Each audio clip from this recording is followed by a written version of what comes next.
con una cantidad abundante de solución salina tibia o en su caso con abundante agua tibia. Después de haber hecho esto, de haber removido lo que son los agentes químicos, lo que es la ropa, hay que cubrir al paciente con cobertores limpios y secos para prevenir la hipotermia, que era otro de los puntos de las medidas a tomar en cuenta. La otra medida, después de que es detener el proceso de la quemadura, hay que establecer el control de la vía aérea.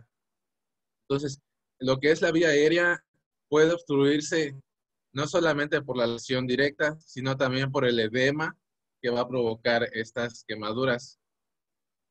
Entonces, aquí tenemos unos factores que van a incrementar el riesgo de la obstrucción de la vía aérea superior. Entre ellos está lo que es el aumento del tamaño de la quemadura, la profundidad de la quemadura, que se hayan producido quemaduras en la cabeza y la cara, que haya sido una lesión por inhalación, un trauma asociado y quemaduras dentro de la boca. Entonces, este edema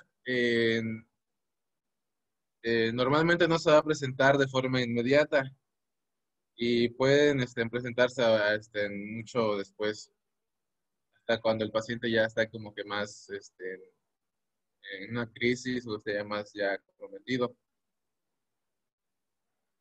Entonces, estas lesiones térmicas que se van a producir en la faringe, pues van a producir un mayor edema de lo que es la vía superior.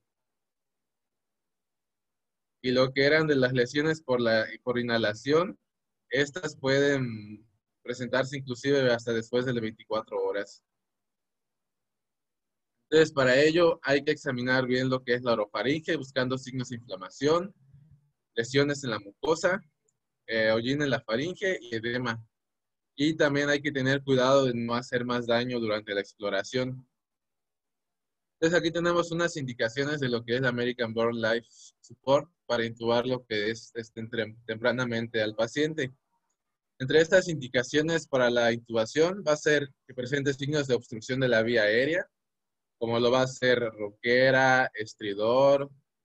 eh, Mencionaba también lo que era retracción external, en lo que es una extensión de la quemadura de más del 40 a 50% de la superficie corporal total quemada, que presente quemaduras extensas y profundas de cara, que hayamos visto que estas pues en la cabeza y cara, que van a comprometer más a lo que es el edema.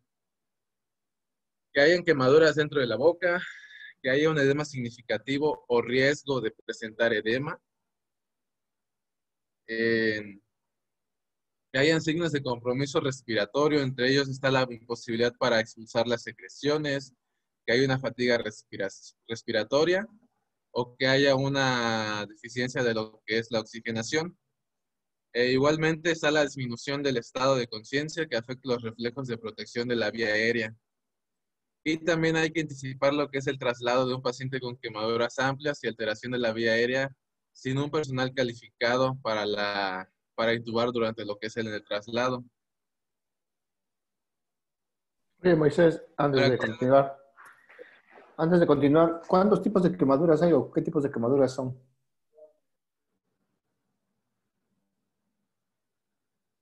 eh, de acuerdo a la profundidad o de acuerdo al tipo de, por ejemplo, quemaduras térmicas, quemaduras químicas por alquitrán o por la profundidad que están lo que es en las quemaduras de primer grado, de segundo grado. En el segundo grado hay superficial y profunda y están las quemaduras de tercer grado. En lo que es la TLS maneja principalmente lo que son las quemaduras de tercer grado.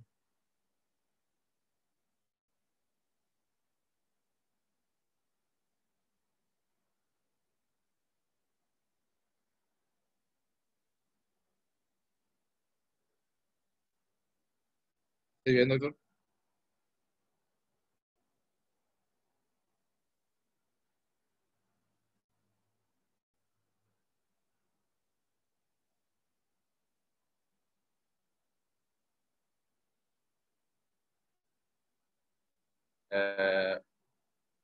¿Escuchan?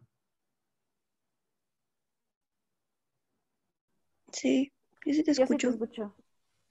Está agarrando señal.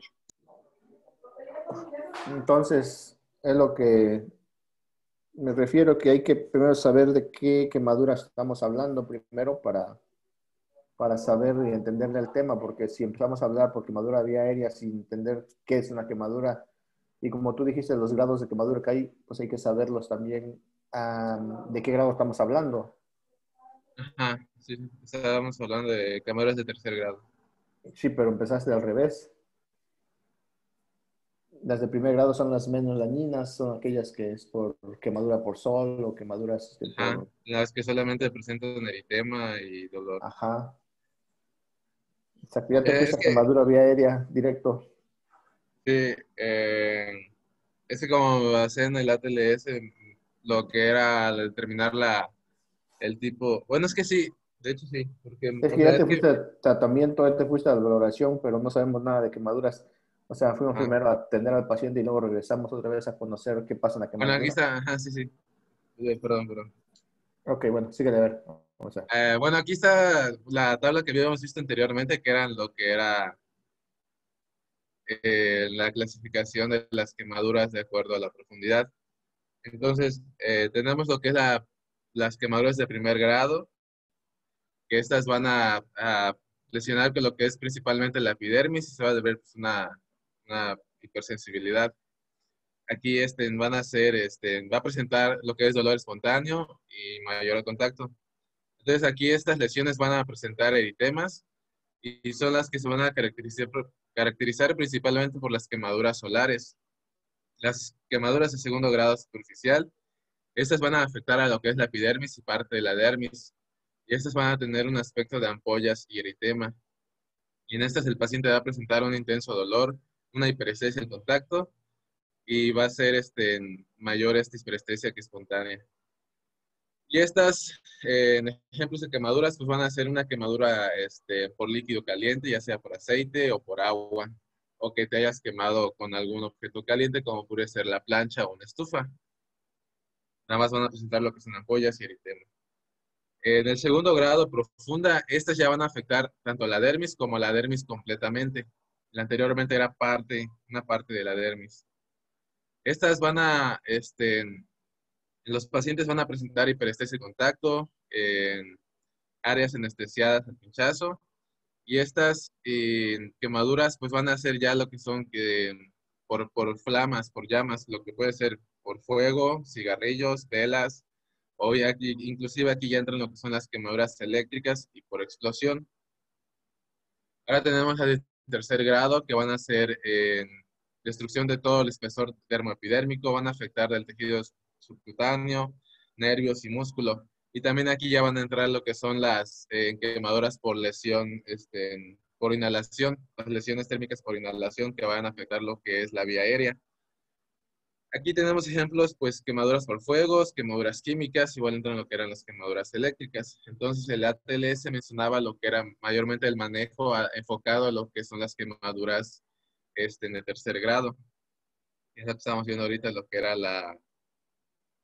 eh, el detener el proceso de la quemadura, asegurar una vía aérea.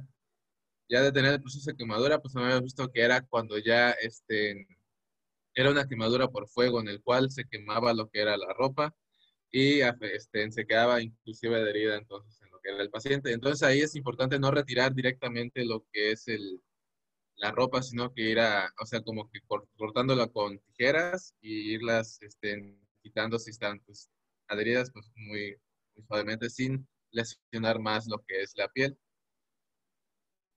En lo que era el establecer el control de la vía aérea, pues hemos visto que estas se van a producir en por inhalación o también por el edema que va a ocasionar toda esta quemadura que había visto que presentaba mucha inflamación y edema. Y pues examinar la orofaringe buscando signos de inflamación, lesión de la mucosa, en edema y tratando de no causar más daño en la vía aérea. Y ya habíamos visto cuáles eran los factores para las indicaciones para una intubación temprana en estos pacientes. Ahora mencionaba lo que era, hay que recordar que pues, la obstrucción de la vía aérea en pacientes con lesiones por quemaduras no se va a presentar inmediatamente, sino que esta puede presentarse inclusive después de las 24 horas.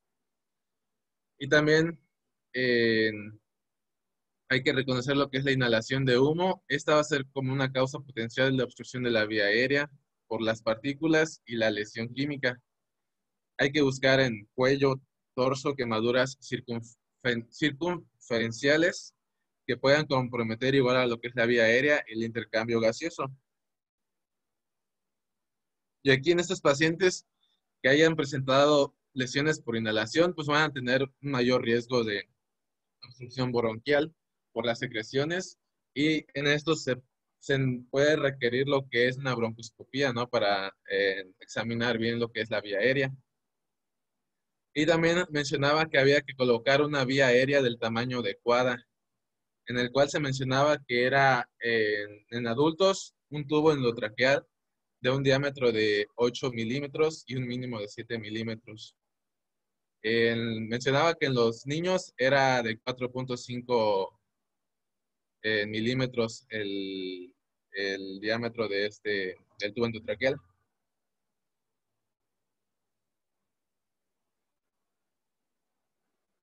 Una pregunta, compañero. ¿De qué otra forma se puede inflamar, bueno, que puede haber edema aparte de la inhalación? ¿Cómo? Es que estás diciendo que las lesiones pueden ser por la inhalación del humo o por edema, pero ¿de qué otra forma puede haber edema aparte de la inhalación?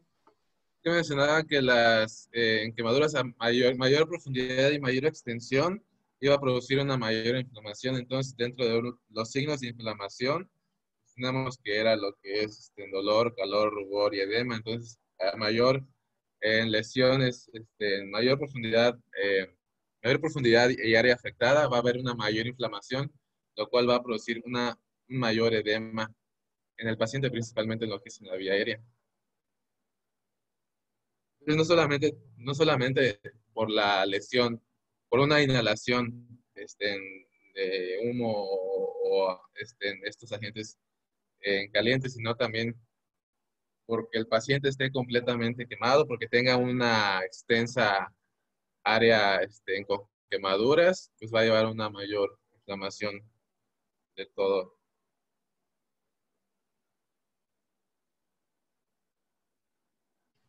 Ok, gracias.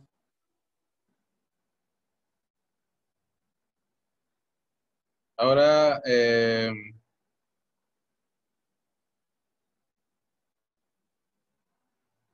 asegurar una ventilación adecuada. Aquí vamos a ver que los problemas respiratorios van a surgir de tres causas principales en lo que es en nuestros pacientes quemados. Por hipoxia, por un envenenamiento por monóxido de carbono, cuando usted estuvo mucho tiempo en un lugar en el cual pues, no había tanta, o sea, había mucho humo, y también una lesión por inhalación de humo.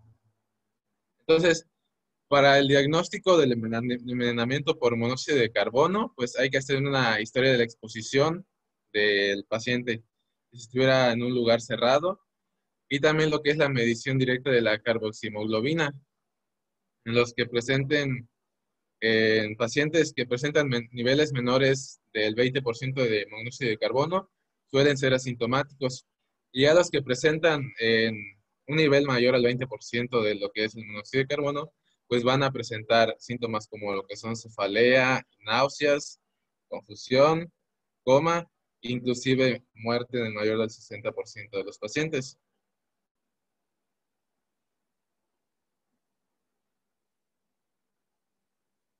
Aquí nomás una pregunta para a ver quién la puede contestar. Si el paciente está intoxicado con dióxido de carbono, la gasometría en lo que es la oxigenación, la presión de oxígeno y la saturación va a estar afectada o va a estar normal. Afectada.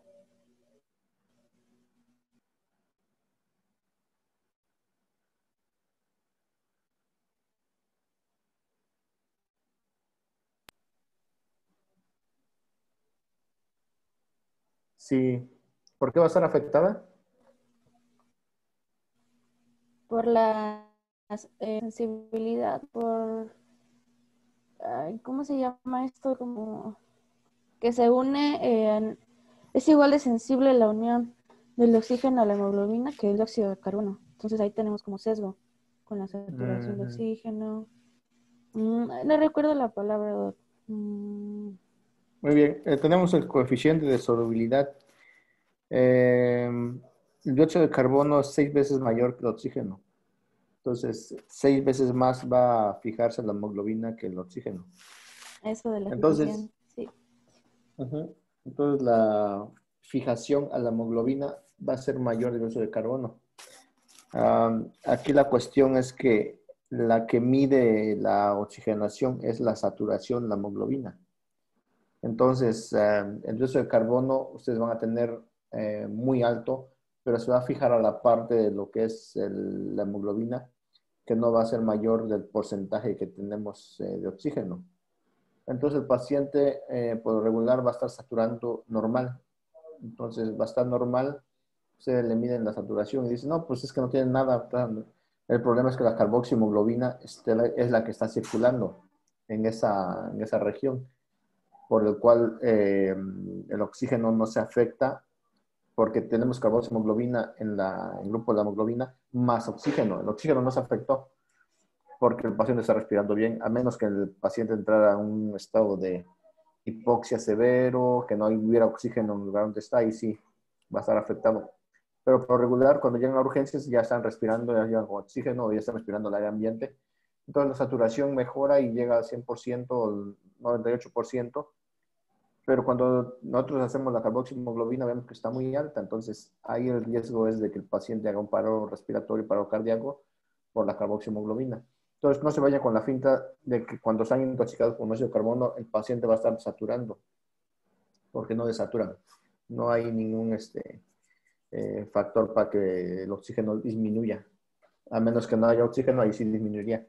Recuerden que la primera causa de saturación es que no haya una buena perfusión del oxígeno a nivel de lo que es el alveolo capilar. En este caso, pues estamos intoxicados por monóxido de carbono. Cosa diferente, cosa diferente es cuando hay quemadura de vía aérea con quemadura de las partes distales de los bronquios, los bronquiolos terminales. Cuando hay quemadura de bronquiolos terminales por una excesiva inhalación del aire muy caliente que quema todos los bronquiolos, ahí sí va a haber desaturación, ahí sí va a haber una desaturación importante porque no hay una buena difusión de oxígeno. En cambio, cuando es intoxicación por monóxido de carbono, o sea, que inhalen puro humo, ahí no va a haber alteración en lo que es el intercambio gaseoso, pues sí va a haber oxígeno. No sé si quedó claro lo que les trato de decir. Doctor, dijo que se ¿Sí? fijaba 6 veces más que el oxígeno, ¿verdad? No, el coeficiente de No. solubilidad atraviesa más rápidamente las Ok. membranas. Entonces se fija la hemoglobina más rápido, pues. Es muy rápido Ok. el dióxido de carbono, atraviesa por todos lados.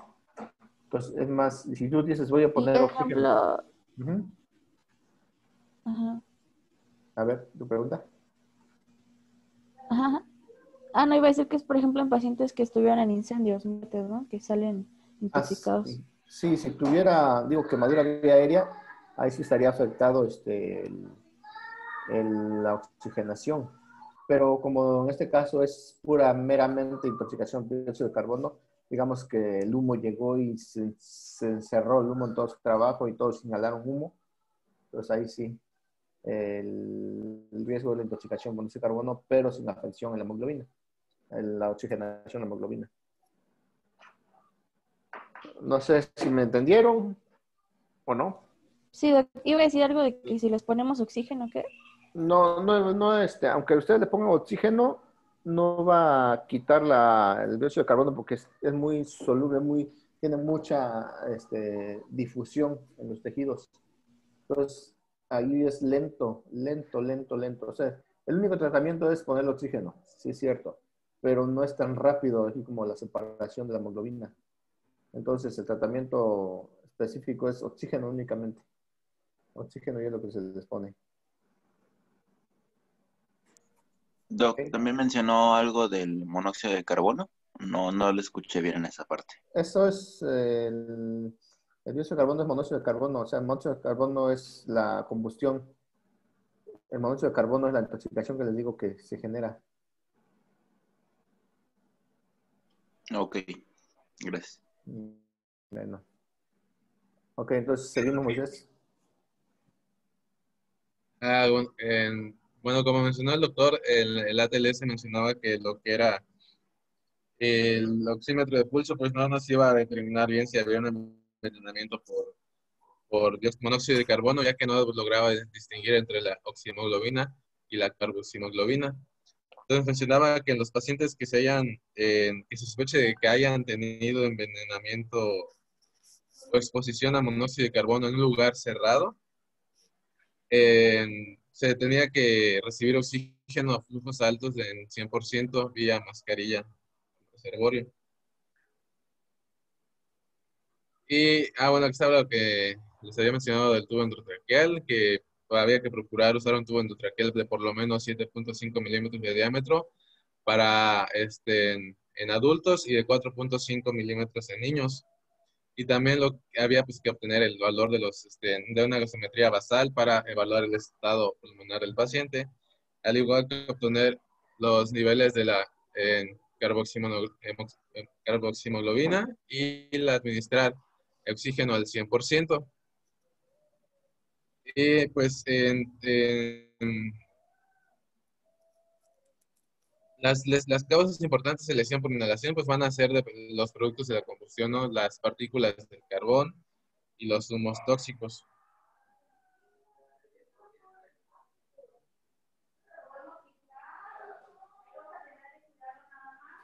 Y para el diagnóstico de lesión por inhalación de humo, de acuerdo a la American Burn Association, está que haya presentado el paciente una exposición a un agente combustible y que presenten signos de exposición al humo en la vía aérea inferior por debajo de las cuerdas bucales, que estas pues se va a identificar a través de una broncoscopía.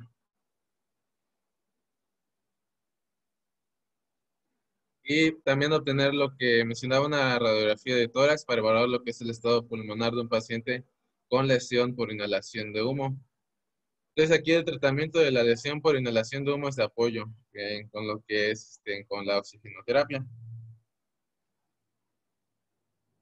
Ahora bien, un paciente que haya con una alta posibilidad de una lesión por inhalación por humo, que además tenga asociado una quemadura significativa en el cual presente en una quemadura más del 20% de la superficie en-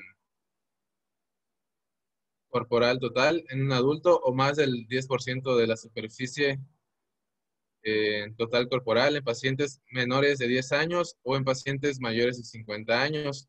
Esos pacientes pues deben ser intubados. Entonces, de acuerdo, por ejemplo, si el paciente tiene un estado hemodinámico que lo permita y que no haya presentado una lesión de médula espinal, pues ya se puede proceder a lo que es elevar la cabeza y el tórax 30 grados para ayudar a reducir lo que es el edema del cuello y de la pared torácica. Y aquí mencionaba igual lo que es la escarotomía de la pared torácica. En el caso de que haya presentado quemaduras de espesor total de la superficie anterior y lateral de la pared torácica, que nos lleve a una restricción del movimiento de la pared torácica. Solamente en estos casos que pues haya una restricción de la pared, del movimiento de la pared torácica, pues se va a llevar lo que es la escarectomía, que es pues retirar toda en toda la piel que haya sido quemada y queda el paciente así como se ve aquí en la imagen.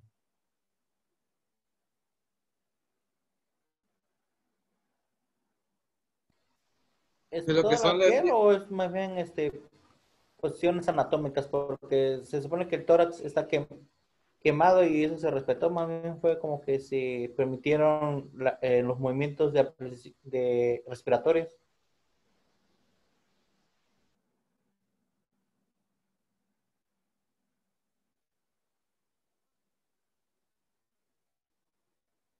No sé si me di a Eh, entender. ¿Podrías repetirlo? Que más que la quemada, más que quitar piel no será partes anatómicas porque por lo que se puede ver en este paciente está quemado hasta lo que es el tórax, pero el tórax lo dejaron intacto. Lo que veo que hicieron es que le permitieron que le abrieran al paciente para que puedan el paciente hacer los movimientos respiratorios o al menos que haya suficiente movilidad para movimientos de apreciación y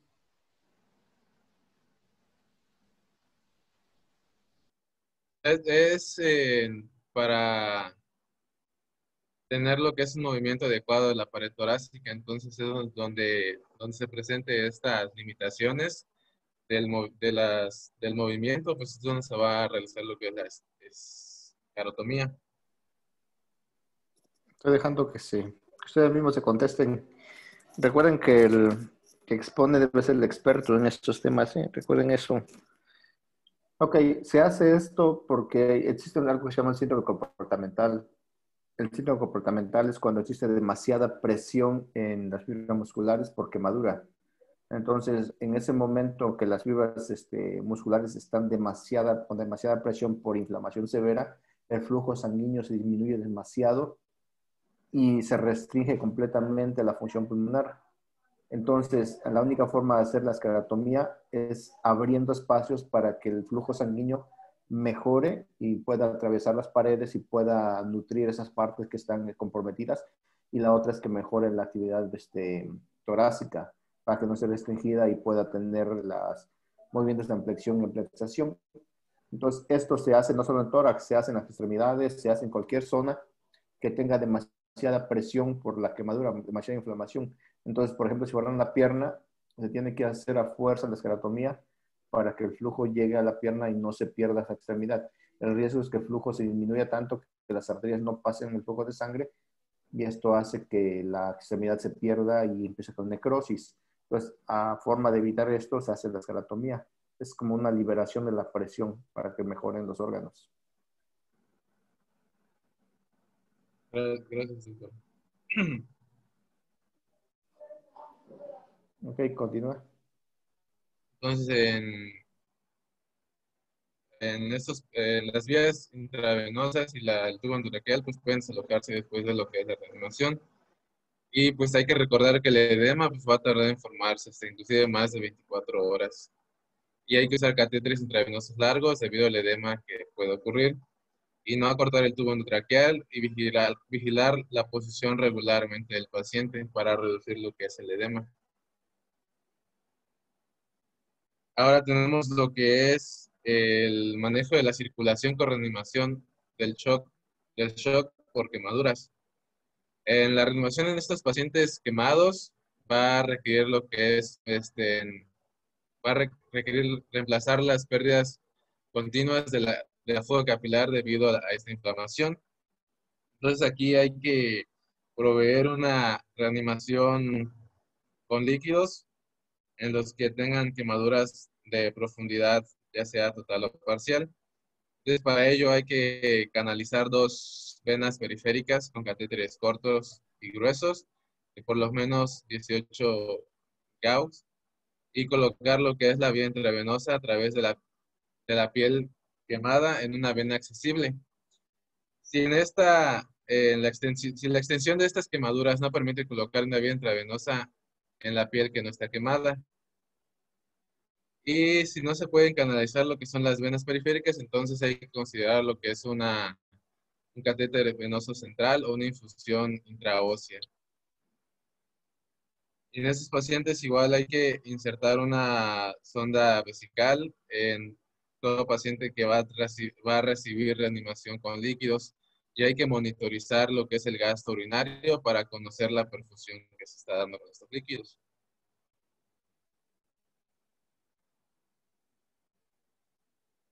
Ahorita vamos a ver que en pacientes con espesor parcial o total pues van a requerir reanimación con líquidos con una solución en cristaloide. Mencionaba lo que era la solución de Ringer lactato.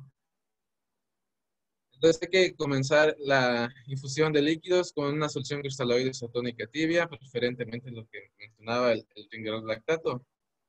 Entonces, el consenso actual menciona que la infusión con líquidos debe iniciarse con 2 milímetros de Ringer lactato por kilogramo de peso del paciente por el porcentaje de superficie corporal quemada para quemaduras de segundo y tercer grado. Entonces, suponiendo que tengamos un hombre de 100 kilos con un 80% de la superficie corporal quemada, pues va a requerir 2 milímetros por 100 por 80. En el total va a ser 16,000 mililitros en 24 horas que se le van a infundir. Entonces hay que recordar que la mitad de este volumen, que va a ser en 8,000 en este caso, se debe administrar en las primeras 8 horas con una velocidad de infusión de 1,000 mililitros por hora.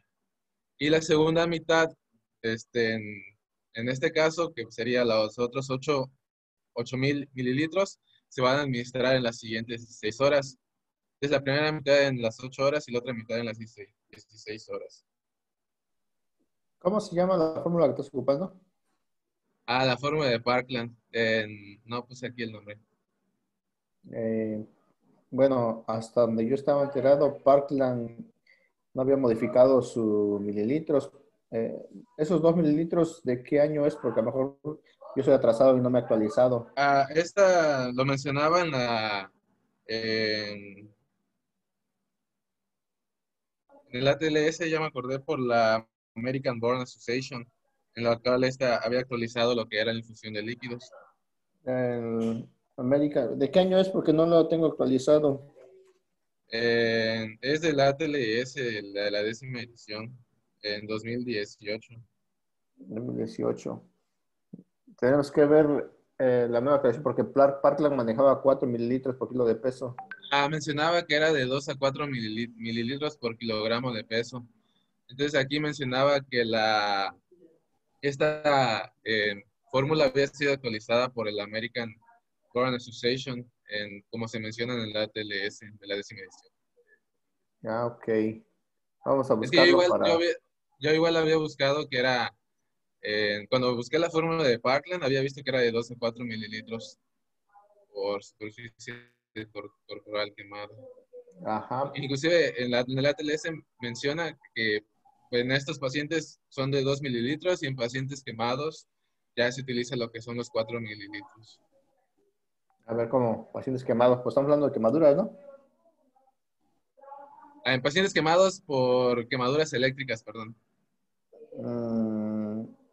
Y a ver, en quemaduras eléctricas vamos a ocupar 4 y en quemaduras por fuego vamos a ocupar 2.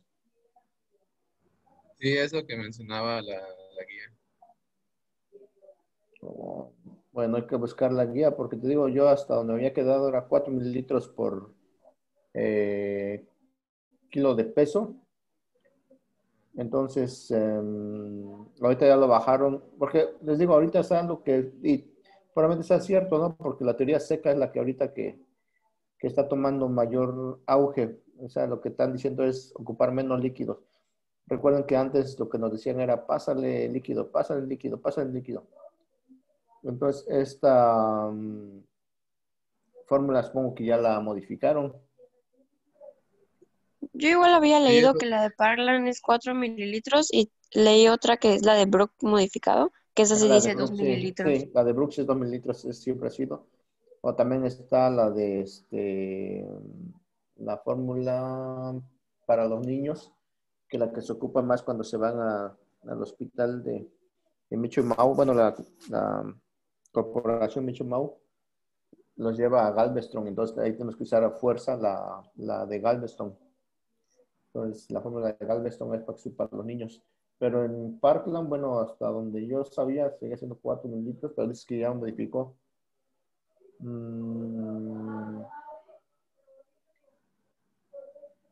Sería cuestión de que lo revisáramos, digo, porque bueno, sí. realmente lo que da de líquidos, lo importante es iniciar con líquidos altos para mantener una buena uresis, porque lo que nos va a determinar ahí cuánto líquido vamos a ocupar es la uresis. Recordemos que la uresis debe estar por arriba de 0.5 a 1 mililitro. Entonces, si está baja, hay que aumentar los líquidos. Entonces, lo que importante es mantener la uresis por el problema de la radiomiólisis que se puede presentar. Entonces, aquí el Parkland, si es en 2 mililitros, pues para mí se me hace un poco líquido para iniciar una reanimación. Poco líquido porque con 4 mililitros apenas si lo alcanzábamos. Y es más, en la terapia de quemados de quemadura eléctrica, ocupábamos 7 mililitros por kilo de peso, entonces era muchísimo líquido que pasábamos. Yo tengo un libro aquí del 2020 y dice 4 mililitros. Igual tengo otro libro de medicina de urgencias y dice 4 mililitros igual. Digo, yo no me he enterado que haya cambiado realmente. ¿Lo puedes retroceder, compañero? No es que Moisés refiere que ya son 2 mililitros, pero no. Yo no me he enterado que haya cambiado, pero bueno, hay que darle la cuestión la duda también. A lo mejor y estamos equivocados y ya se actualizó. Es que es lo que mencionaba el ATLS. Es que toda la exposición me la basé ahí. Ajá. El ATLS, la edición 10, dices. Sí, Doc, yo Sí, lo edición acabo. 10. Ahí en el ATLS sí aparece que sea 2. Ah, ok. Este es de 2018, ¿no? Sí, doctor. Ajá, sí, página 173. Yo lo leí que estaba en inglés todavía, no sé si ya se tradujeron, pero decía que 2 mililitros de forma inicial que se ajusta a 4 mililitros de acuerdo a uresis. Así lo decía en el ATLS, pero lo decía porque lo iniciamos de una forma, ¿cómo lo puedo decir? El tratamiento a ciegas sin tener laboratorios. Entonces el problema del ATLS es que manejaba así como que por receta de cocina, todo, métele tanto y espera, ponle otro. Pero nunca pues, me preguntaban cuándo tiene creatinina, si tiene falla cardíaca el paciente, si tiene insuficiencia hepática. Entonces, aquí más coherentemente se me figura con mayor coherencia lo que decía el 2018 de la TLS, que decía, modifícalo a 4 mililitros, pero de acuerdo a la función renal o a la uresis. No sé si a eso se refiere el traducido.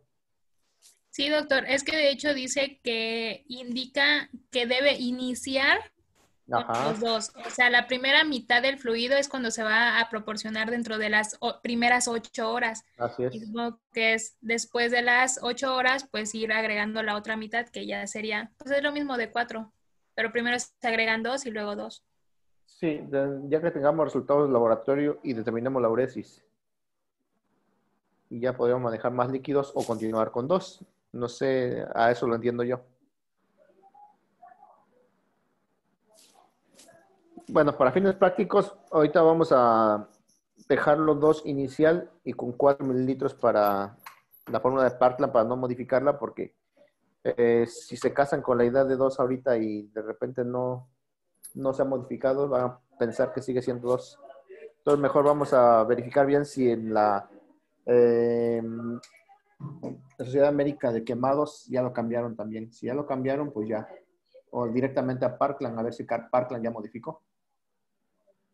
Y ya nos casaríamos con esa idea. Sí, claro, gracias. Ok, bueno, entonces seguimos. Y bueno, como mencionó bien el doctor, pues esta cantidad de líquidos pues, va a ser ajustada de acuerdo a la diuresis. Entonces, en adultos, tiene que mantenerse de mayor a 0.5 mililitros por kilogramo por hora. Y en niños menores de 30 kilogramos va a ser de 1 mililitro por kilogramo por hora. Entonces, el gasto urinario en los adultos pues, se debe mantener entre 30 y 50 mililitros por hora para minimizar el riesgo de sobrereanimación. Y si la reanimación inicial no es suficiente para obtener el gasto urinario, pues entonces vamos a aumentar aquí ya lo que son los líquidos hasta llegar al objetivo de la diuresis.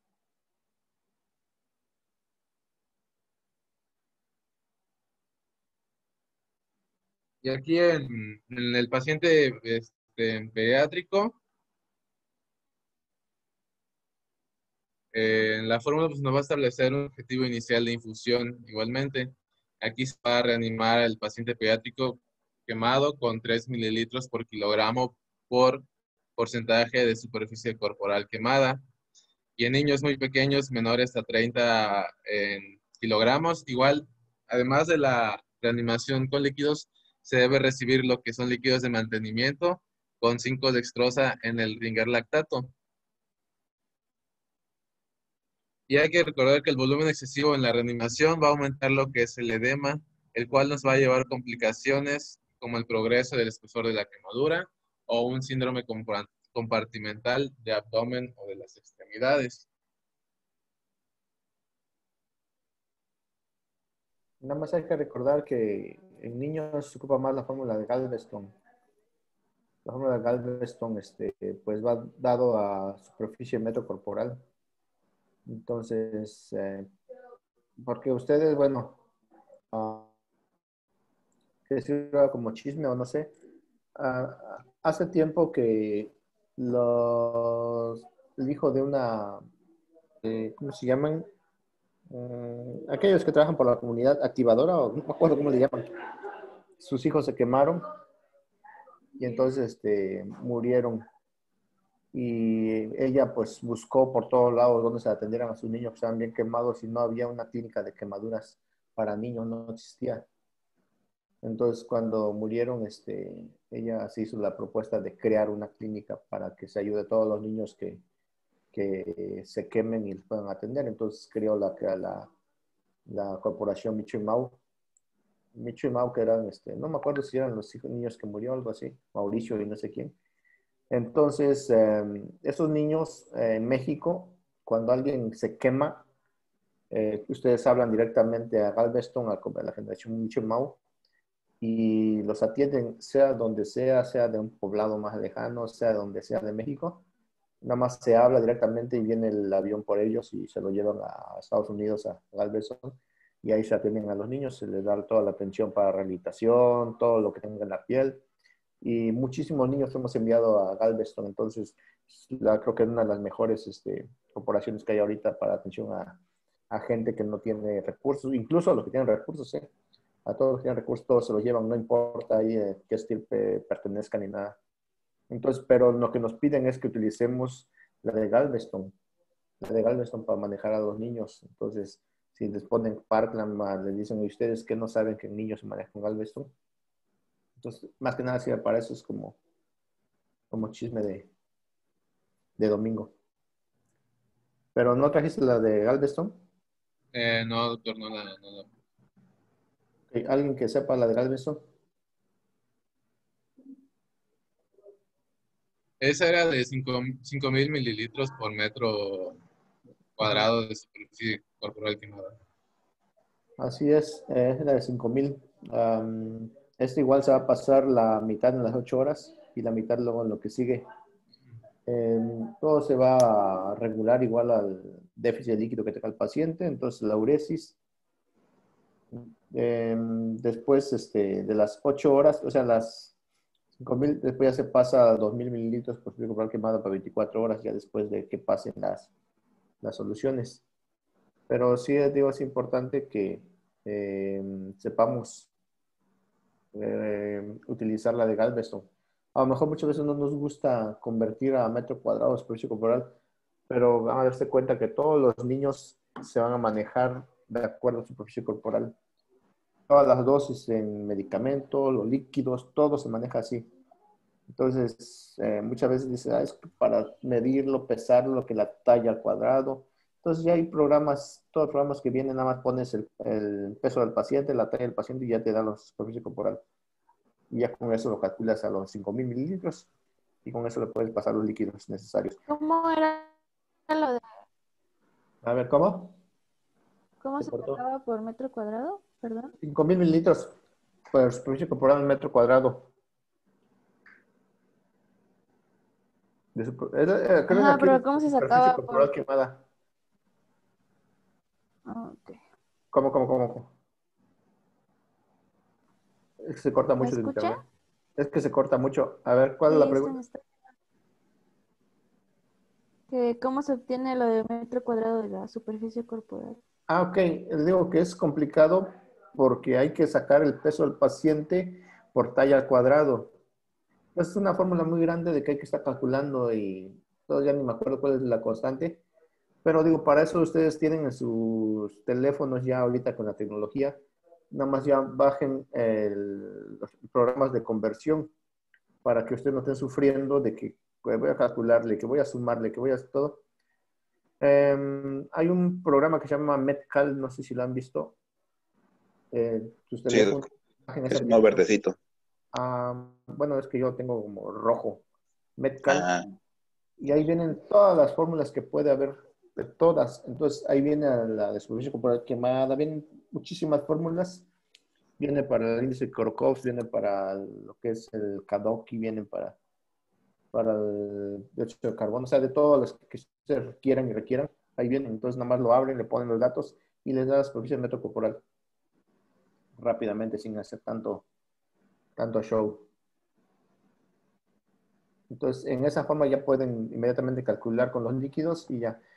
Ahora que se van a hacer pediatras, es por ley que tienen que aprenderse a calcularlo, así, a hacerle toda la fórmula como es. Ok, bueno, entonces seguimos. Entonces es A ver, 5.000 mililitros por metro cuadrado de superficie corporal quemada, así es. en las primeras 8 horas igual, ¿no? En primeras 8 horas se pasa, aquí no recuerdo si es la mitad en las primeras 8 horas. A ver, tendré que buscar la de Galveston. Sí, sí es. A ver, aquí. Ha de ser igual que Parkland. Bueno, aquí la tengo. Se da la mitad de déficit en las primeras 8 horas post quemadura. Entonces la otra mitad se da para las 24, para las 16 horas siguientes. Sí, igual que Parkland. Entonces aquí nomás tenemos la mitad. Aquí, bueno, pediatría no sé mucho, entonces, ustedes llevan pediatría, pregúntenle bien al pediatra cómo se manejan los líquidos Galveston en pediátricos. Realmente yo como que me aparto de los niños, así como que digo para eso al pediatra. En adulto pregunten lo que sea, pero en niños sí hay, o en gineco igual, así me restringo mucho en cómo se manejan con los gineco niños. Ok, bueno. Digo, no nada que era de 8 y 16. 8 y 16. Sí, yo me imagino que es igual, sí, es igual. En todas las quemaduras así. Primero porque hay que distribuir el líquido perdido. Ahorita estaba checando la fórmula en internet y dice algo del uso de la albúmina. Sí. Pero pues, La como es en diferencia es niños, que Galveston no utiliza sé si albúmina. nos podría decir algo. Bueno, en adultos la albúmina se utiliza hasta las 24 horas después de iniciar la reanimación. En Galveston se utiliza en la segunda hora la albúmina. Porque, bueno, los niños pierden más proteínas que los adultos. Entonces, en el adulto, por el problema de la distribución de flujo, la albúmina se restringe hasta las 24 horas. Pero en niños no. En niños hay que reponerla inmediatamente.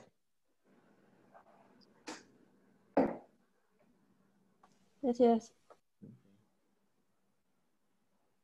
Bueno, entonces seguimos. Una pregunta, pero eso es más por lo del imán. En este caso, ¿este paciente tendría una quemadura de 36%? Bueno, buena pregunta. A ver, Moisés, ¿cómo sacamos el porcentaje de quemadura? Con la regla de los 9. Ok, Aquí está. ok, la de Brooke. Es que estaba más adelante. Es que, es que invertiste todo lo que tu clase, empezaste con tratamiento y luego estamos viendo Sí, pero yo lo decía porque se supone que de acuerdo a la regla de 9, el brazo, bueno, lo que es el brazo es 4.5, pero al menos en la foto no se ve que el brazo esté quemado completamente y lo que es el tórax, abdomen es 18%, pero ahí está quemado como por ahí de la mitad, así que no sé si es que agarro el 18% como tal o agarro, digamos, que el 10% o algo así.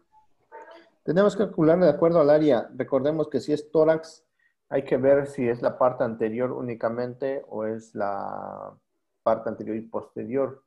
Y de acuerdo a eso vamos a dar el porcentaje. Igual el brazo, 4.5 sería todo el brazo completo, pero si es la mitad nada más y la parte anterior, pues va a ser mucho menos. Va a ser 2.25 si es nada más la mitad. Entonces, aquí es si está quemado todo o la parte, sacamos un proporcional del porcentaje que esté quemado. Muchas veces le ponen mayor porcentaje y no está quemado todo el tórax, entonces nada más es una partecita. Entonces es importante sacar el porcentaje en los niños y en el adulto, más en los niños. Bueno, me falta la ropa del cuarto. A ver, cierra su micrófono. No, se la están llevando acá a playa.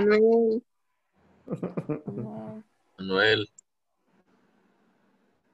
A ver, bueno, entonces, a ver, por la imagen, vamos a sacar el porcentaje. ¿Se ve? ¿Se ve la imagen? No. ¿No se ve? La imagen del paciente, es lo que paciente. creo que el doctor... El paciente que está quemado. ¿El niño? Ajá. Ahí. ¿Por qué no veo? Sí, ¿saben? Pongan el niño. El niño ahí, vemos está el tórax en la parte superior. ¿Cuándo sería? 4.5, ¿no? Si tuviera tórax y abdomen sería 18%. Ahí tiene 4.5. Brazo anterior y brazos anteriores serían 2.25, serían 4.5 igual. Entonces aquí tenemos 18 más 9. 4.5 más 9, ¿cuánto sería? Como 13. 13.5 y se ve como la mitad de la cara, así que otro 2.5 es casi como, perdón, 4.5 sería 18. Ponle tú 18%, entonces calcúlale los líquidos a 18%, nada más 5,000 mililitros por espacio corporal por 18. Sería la cantidad de líquido que vas a pasar en ese paciente. Entonces, la mitad en las primeras 8 horas y la otra mitad se hace pasar en las 16 horas. Aquí en lo que son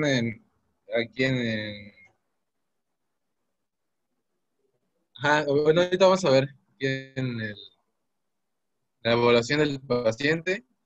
Pues bueno, en lo que es en el área de superficie corporal, pues varían lo que son los porcentajes en los adultos, en los niños y en los bebés. Sí. Entonces, lo que va a cambiar en el adulto, que en la cabeza va a tener 4.5%, en los niños 7% y en los bebés va a tener 9%. Y en extremidades inferiores en bebés va a ser del 7% y en adultos va a ser del 9% y en niños va a ser del 8%. Y aquí en los bebés igual, o sea, tanto los niños, o sea, todos los pacientes, ¿no? Adultos, niños y bebés, después de valorar la superficie corporal quemada en la parte anterior, hay que darle vuelta y valorar la que es la superficie posterior. Y en los niños, en el torso, el dorso es 13% y lo que es en el tronco, en la parte anterior va a ser del 18%. Y aquí igual, en la parte posterior, en lo que son los glúteos, en cada uno se va a dar un porcentaje de 2.5%. Igual si presentara pues, unas lesiones en los glúteos. Sí, se modifica por la estructura que tiene el bebé, el cráneo. Recuerden que el niño es más grande, entonces el adulto es más chico. Pero los niños más tienen una cabezota. Por las dimensiones.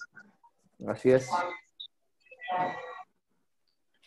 Entonces, en la evaluación del paciente, además de lo que es el área de superficie corporal, hay que evaluar lo que es una historia amplia, estableciendo el tiempo transcurrido desde la quemadura. Un resumen breve, pues si presenta enfermedades consistentes, el uso de medicamentos, si presenta alergias a sustancias o medicamentos, y también lo que es el estado de la inmunización antitetánica del paciente.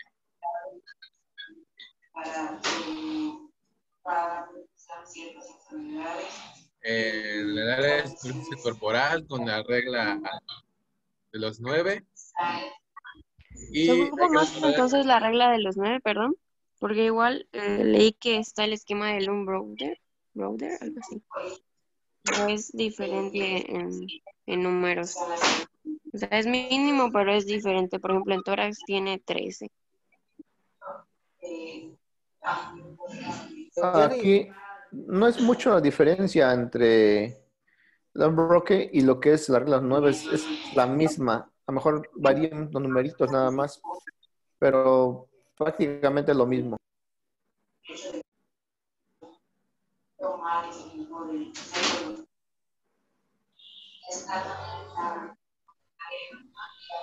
Andrea, tu micrófono.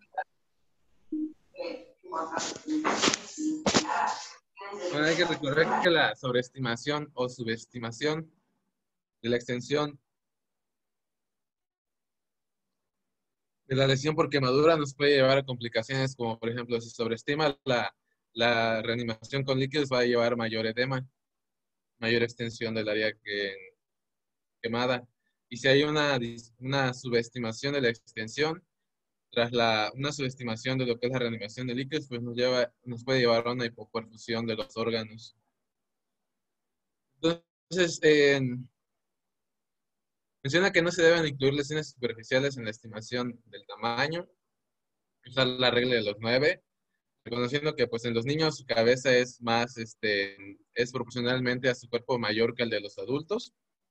Y para las quemaduras, mencionado que para las quemaduras irregulares, la palma de la mano y los dedos van a representar el 1% del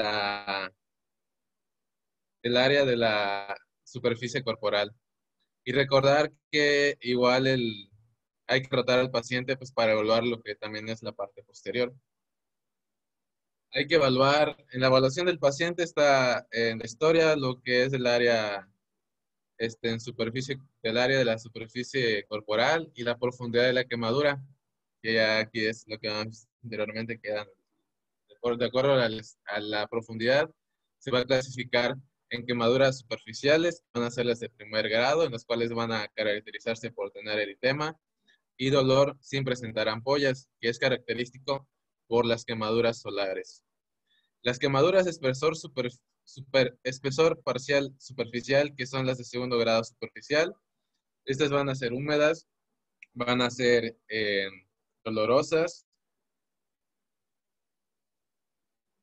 y van a presentar, van a estar posiblemente ampolladas o rosadas homogéneas y van a presentar una ligera palidez al tocarlas. En estas van a afectar a lo que es la epidermis y van a afectar pues en parte de lo que es la dermis.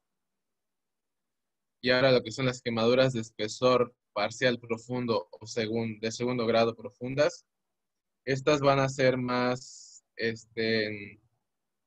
secas y van a ser menos dolorosas. Estas ya van a afectar lo que es músculo, nervios, inclusive pueden llegar hasta lo que es afectando lo que es el hueso. Y estas van a ser de apariencia rojizas o moteadas y no van a presentar una palidez al tocarlas. Estas ya tienen una afección epidérmica y totalmente de la dermis. Y tenemos lo que son las quemaduras de espesor total, que estas van a tener un aspecto como de cuero o van a presentar áreas como que acrómicas, que son las áreas blancas. La piel va a parecer que es translúcida o blanca cerosa. Y en esta superficie es insensible, va a ser insensible al tacto, pues porque ya va a estar afectando lo que es a los nervios.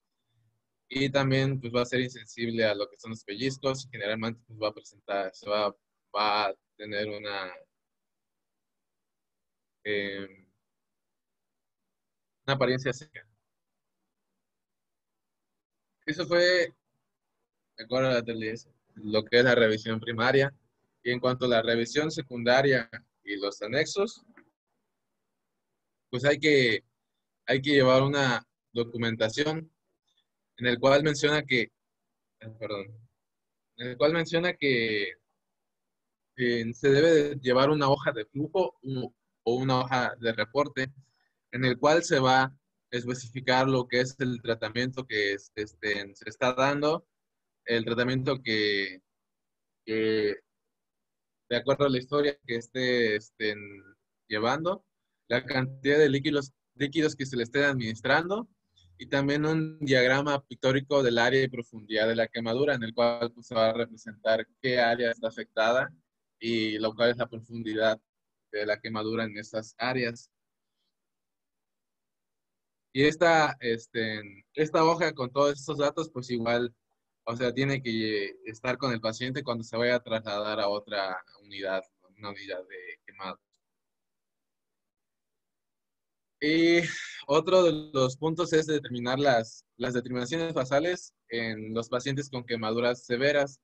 Para ello hay que tomar un hemograma completo, el tipo sanguíneo y las pruebas cruzadas, una gasometría en el cual igual midamos lo que es la carboximoglobina, hay que tomar la glucemia, medir los electrolitos, hay que igual hacer una prueba de embarazo para todas las mujeres en edad fértil y también una radiografía de tórax en pacientes intubados o cuando haya una sospecha de lesión por inhalación de humo que está afectando a lo que es la función pulmonar del paciente.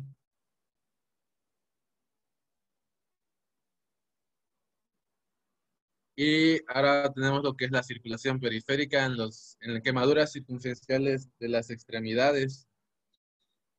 Aquí lo que es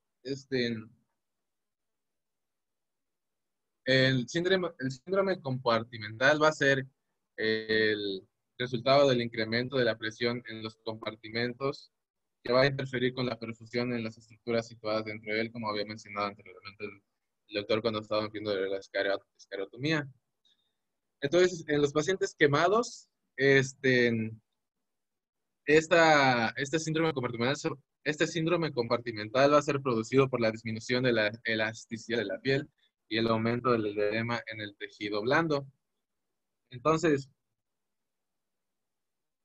en estos hay que tener la principal preocupación pues va a ser la perfusión de los músculos, ¿no? Dentro de los compartimentos.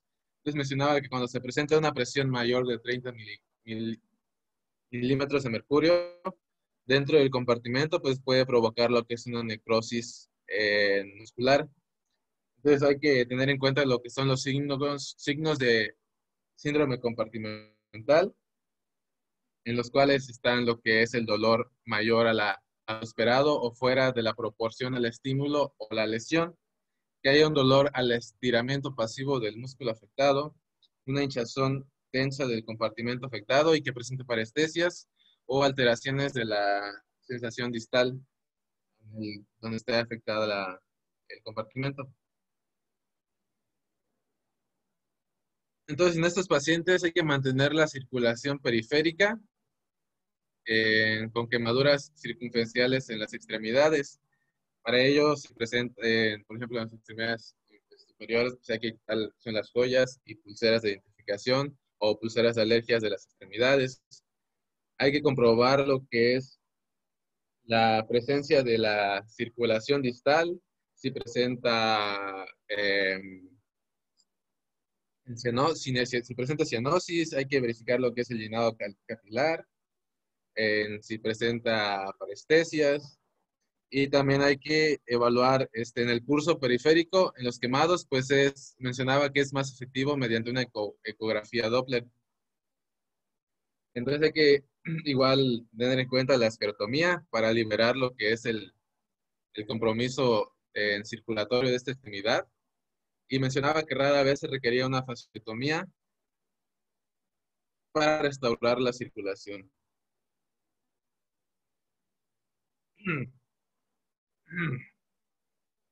Entonces, se tienen que seguir los diagramas estándares de las esclerotomías, en el cual se tiene que procurar cortar la piel en la zona quemada para liberar esta disminución del estiramiento para que haya una mayor perfusión.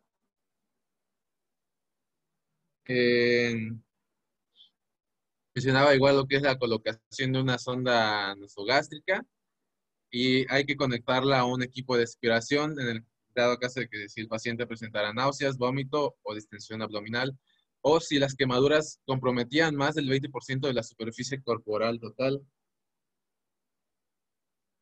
Igual, antes de trasladarlo a una a un hospital de quemados, pues igual tiene que llevar lo que es la sonda nasogástrica y pues verificar su funcionamiento. Ahora, en cuanto al uso de los narcóticos, analgésicos y sedantes, mencionaba que estos deben ser administrados en dosis pequeñas y frecuentes por vía intravenosa únicamente. En estos medicamentos que están aquí, los saqué de la GPC del paciente del Gran Quemado, en el cual pues mencionaba que se hacía uso de lo que es el ácido salicílico, de lo que es el diclofenaco de 75 miligramos cada 12-24 horas, en ketorolaco vía intramuscular o intravenosa, que va a ser de 30 miligramos cada 6 horas, y en niños de 0.75 miligramos por kilogramo de peso corporal cada 6 horas.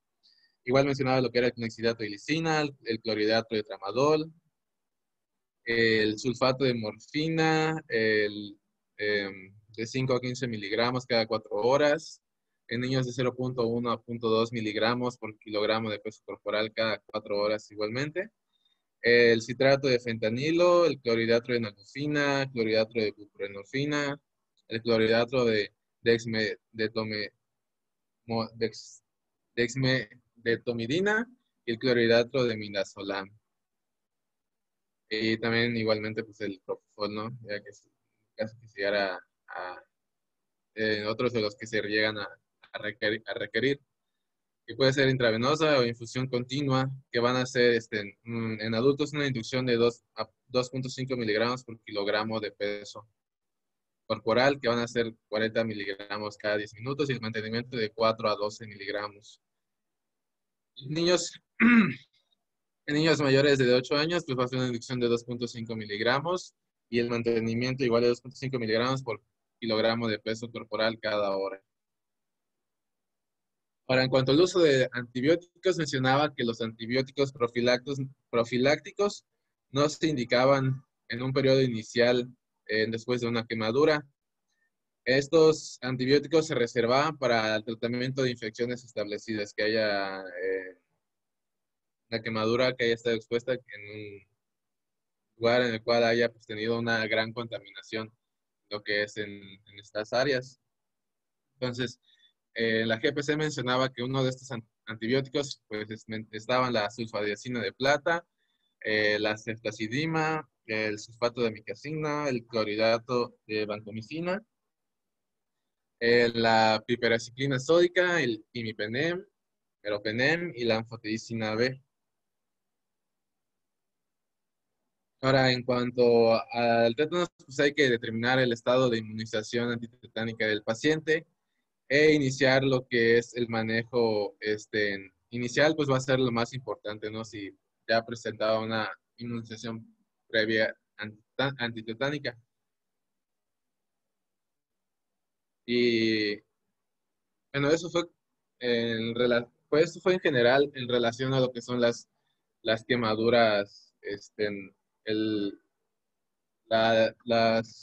manejo primario y secundario en cuanto a las quemaduras. Ahora vamos a ver las lesiones específicas por quemaduras. Vamos a tener lo que son las quemaduras químicas. Quemaduras químicas, que estas van a presentar, estas van a ser causadas por exposición a ácidos o a álcalis y a derivados del petróleo. Mencionaba que las quemaduras por ácidos van a causar una necrosis por coagulación del tejido adyacente. Y al ocasionar esto, mencionaba que pues impedía una penetración, ¿no? del ácido hasta cierto punto por esta necrosis que se ocasionaba por la coagulación. Y los álcalis, estos ya llegan a penetrar aún más profundamente por la liquefacción del tejido necrótico. Entonces, aquí en las quemaduras químicas, pues va a influir lo que es la duración la duración en que se haya estado en contacto con el químico y la piel, el químico y la piel, y pues también la cantidad de líquido, de químico que se haya vertido en lo que es en la piel, que haya estado en contacto. Entonces, para ello es esencial la remoción rápida de estos químicos y la inmediata atención al cuidado de la herida. Entonces, si es un químico el cual el polvo es seco y aún está presente en la piel, se tiene que cepillar primero y luego cepillar todo y luego lavarlo, que son con grandes cantidades de agua tibia, por lo menos de 20 a 30 minutos, usando pues, una manguera. Entonces, las quemaduras por álcali requerían un lavado aún más prolongado. Y en cuanto a las quemaduras en los ojos, pues mencionaba que tenía que tener una irrigación continua durante las primeras 8 horas. Va a ser en lo que es en los ojos, la irrigación pues iba a ser desde el surco palpebral superior. Desde ahí se iba a estar dando esta irrigación continua.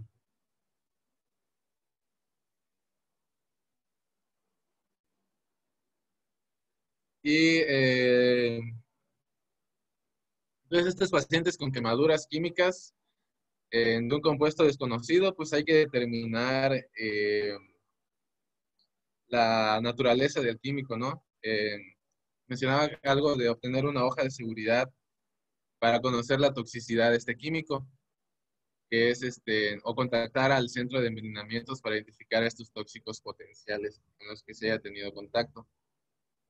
Eso es lavarlo, cepillarlo y infundirle grandes cantidades de agua en 20-30 minutos. Si es por polvo seco, si es álcalis, es el lavado más prolongado y igual en lo que son los ojos, pues una irrigación en el surco palpebral en las primeras 8 horas.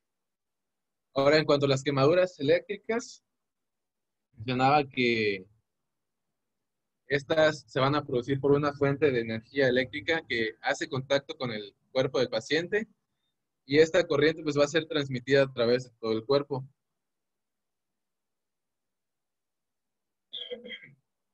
Aquí el cuerpo pues, va a ser como un conductor de energía. Entonces todo este calor generado y transmitido por todo el cuerpo pues, va a causar lesiones térmicas a lo que son los tejidos. Entonces este paso de corriente a través de los vasos sanguíneos y los nervios pues pueden causar una trombosis local y una lesión nerviosa. Y mencionaba que estas lesiones eléctricas pueden causar contracturas de la extremidad afectada. Mencionaba que en un puño cerrado con una entrada eléctrica pequeña debe pues, alertarnos de una lesión del tejido blando profundo que va a ser probablemente más extensa de lo que va a aparecer. Y en estos pacientes con quemaduras eléctricas, pues en severas suelen requerir fasciotomías y también deben ser trasladados tempranamente a un centro de trauma para su tratamiento. Entonces, el tratamiento inmediato que le vamos a dar a estos pacientes va a ser pues, el manejo de la vía aérea y la ventilación, como habíamos visto. Establecer igual una vía endovenosa en la extremidad no afectada. Hay que monitorizar lo que es electrocardiograma, ya que la electricidad pues, puede producir lo que son arritmias y nos puede llevar a lo que es pues, un paro cardíaco. Igual lo que es la colocación de una sonda vesical.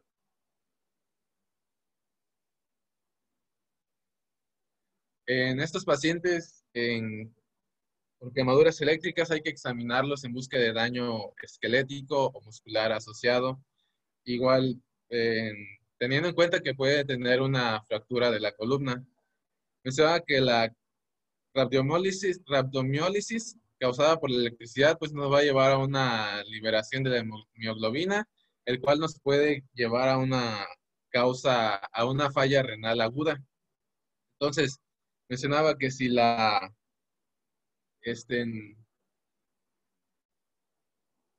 orina del paciente era roja oscura, había que suponer la presencia de hemocromógenos en la orina. O sea que no había que esperar a lo que era la confirmación del laboratorio para tratar la mioglobinuria, orina roja oscura. Ya había pues, que iniciar el tratamiento inmediatamente. Aquí mencionaba que el tratamiento inicial en estos pacientes por quemaduras eléctricas va a ser la administración de líquidos de 4 mililitros por kilogramo de peso por la superficie corporal quemada. Hay que monitorizar el gasto urinario, que es de 100 mililitros por hora en adultos o de 1 a 1.5 mililitros por kilogramo en niños menores de 30 kilogramos. Y en estos, igual se ajusta la infusión de líquidos, asegurando un gasto urinario estándar mayor al 0.5 mililitros por kilogramo de peso por hora. Entonces, este es en cuanto al tratamiento inicial de los pacientes por quemaduras eléctricas. Entonces hay que tener en cuenta que estos pacientes van a desarrollar una falla renal que va a estar dada por la liberación de la mioglobina, que va a estar condicionada por lo que es una rapiomiólisis. Entonces hay que tener en cuenta que en las quemaduras eléctricas pueden haber lesiones musculares en las cuales pues no presenten signos sobresalientes. Hay que buscar la hemosiderina en orina y administrar el volumen necesario para tener un gasto urinario adecuado. Hay que igual valorar repetidamente en los pacientes con quemaduras eléctricas en busca de que presenten un síndrome compartimental que pues requieran una fasciotomía. Y en esos pacientes hay que recordar que igual pues pueden desarrollar arritmias cardíacas y hay que estar monitorizando con un electrocardiograma de 12 vectores continuamente. Ahora, la otra quemadura son las quemaduras por alquitrán. Esta se presenta mayormente en lo que es en el ambiente industrial, en los cuales pues, puede haber una lesión de la piel con el alquitrán o con lo que es el asfalto caliente. Este alquitrán pues, se trabaja en laboratorios, se trabaja en lo que son en los pavimentos, y menciona que la temperatura del alquitrán fundido puede ser muy alta, hasta 232 grados centígrados al salir del crisol, que es lo que es el contenedor donde se mantiene el alquitrán tras ser fundido, que puede llegar a alcanzar estas temperaturas muy altas. Entonces, el tratamiento inicial en pues va a ser enfriar rápidamente el alquitrán y tener pues los cuidados adecuados para evitar que haya más trauma al retirar en lo que es el alquitrán de la piel. Menciona que para retirar el alquitrán de la piel pues, se hacía uso del aceite mineral para disolver lo que es el alquitrán.